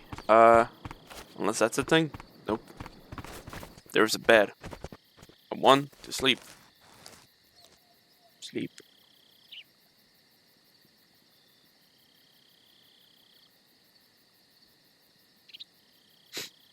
Are you uncomfortable right now? Snake is staring into your soul. I don't think there's anything else around here. Burnt paper.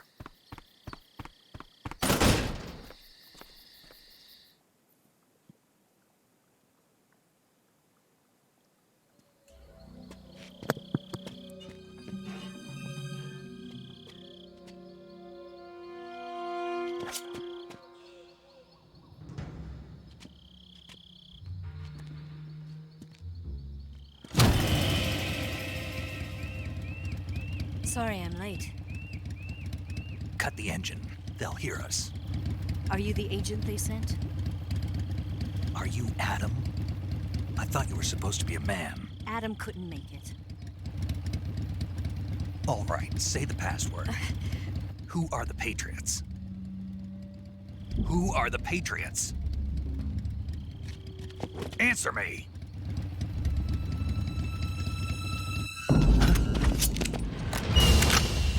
Trapped. Get down!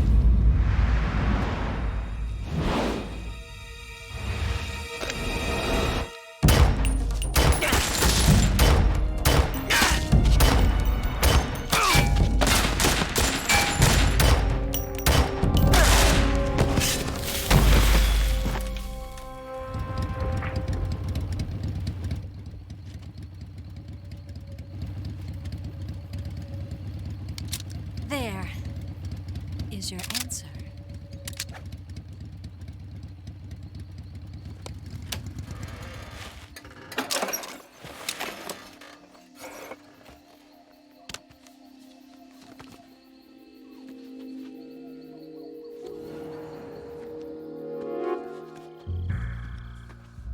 I think the hairs are glitching out a bit.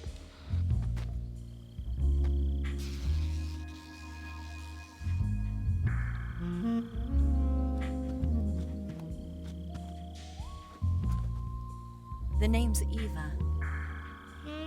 Yes, thanks, game.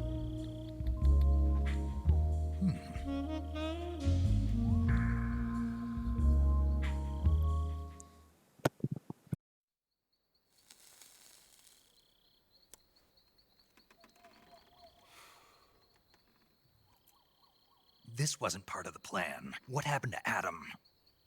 What's your code name? It's Snake. Snake, huh? Well, I'm Eva. Are you here to tempt me?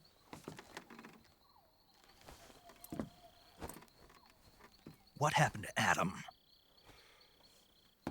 Colonel Volgan is a very suspicious man. He decided Adam wasn't the right person for this mission. And you were. Yes, Why? because I can do things he can't. I heard you used to be a codebreaker for the NSA. I was. 4 years ago, I defected to the Soviet Union with Adam. Mauser military. The broom handle. It packs quite a punch. Nice to have when you're on a bike. You held it sideways and used the muzzle jump to create a horizontal sweep. That was impressive. Bet you've never seen that technique in the West. It's imitation, isn't it? Yeah. It's a Chinese Type 17 pistol. Around here, even that's hard to come by.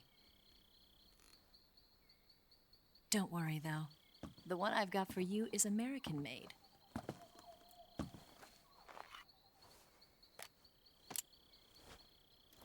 .45, huh?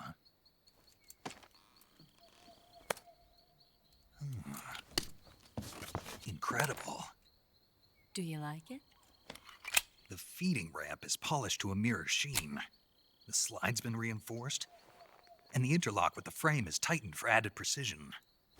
The sight system is original too. The thumb safety is extended to make it easier on the finger. A long type trigger with non-slip grooves. A ring hammer. The base of the trigger guard's been filed down for a higher grip. And not only that, nearly every part of this gun has been expertly crafted and customized.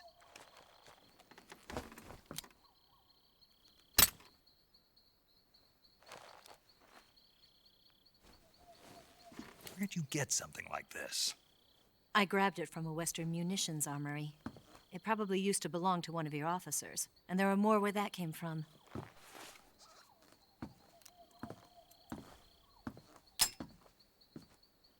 You had this with you, didn't you? Better take this too. What's that? A disguise to make you look like a scientist. A disguise? Yes. You're here to rescue Sokolov, right? Sokolov's still safe then?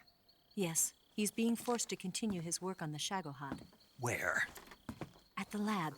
They've got a whole army of scientists there developing new weapons. Security is tight, but if you disguise yourself as a scientist, you might be able to sneak in. Can we get Sokolov out of there? We'll see, won't we? Tell me how to get to the lab. The safest way in is from the rear. First, you'll need to head north through the jungle. You'll come to a heliport used for shipping materials. Pass the heliport and continue north, and there will be a large crevice. Descend into that area, and you'll reach a cave. Move through the cave, and you will arrive at a mangrove swamp. After the swamp, there'll be a warehouse. Make your way through the warehouse, and you'll come out just south of the lab. Got it. And just what are you doing there? In close-range combat, a knife can sometimes be more useful than a gun. By doing this, I'll be able to hold a knife at the same time and still keep the gun steady. That way, I can instantly switch between a gun battle and a knife fight.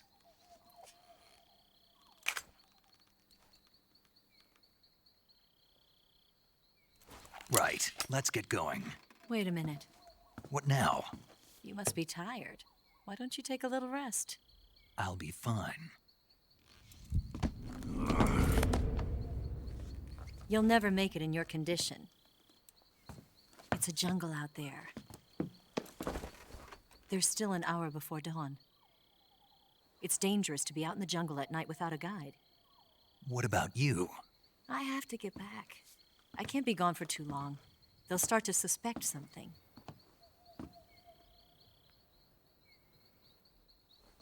Don't worry. I'll keep you updated over the radio. That's it? My orders are to provide you with information, nothing more. Oh. You look disappointed. All right, then. I'll do something special for you.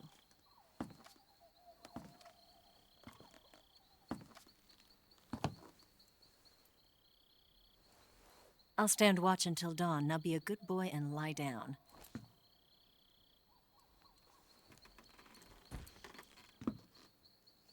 What's the matter?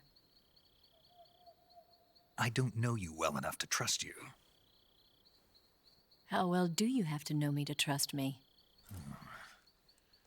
I don't know if I can trust anybody.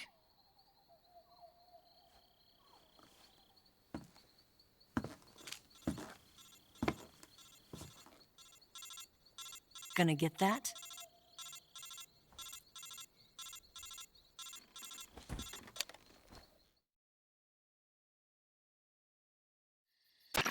She's right, Snake. You should get some sleep.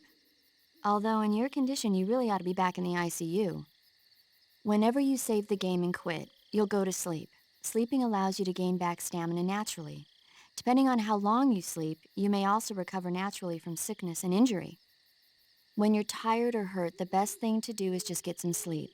So do yourself a favor and take a nap. Doctor's orders, okay? Yeah, okay.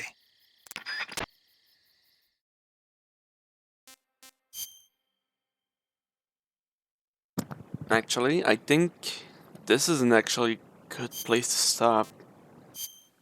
So I think I might do that. It's been nearly 4 hours. That's a good intro.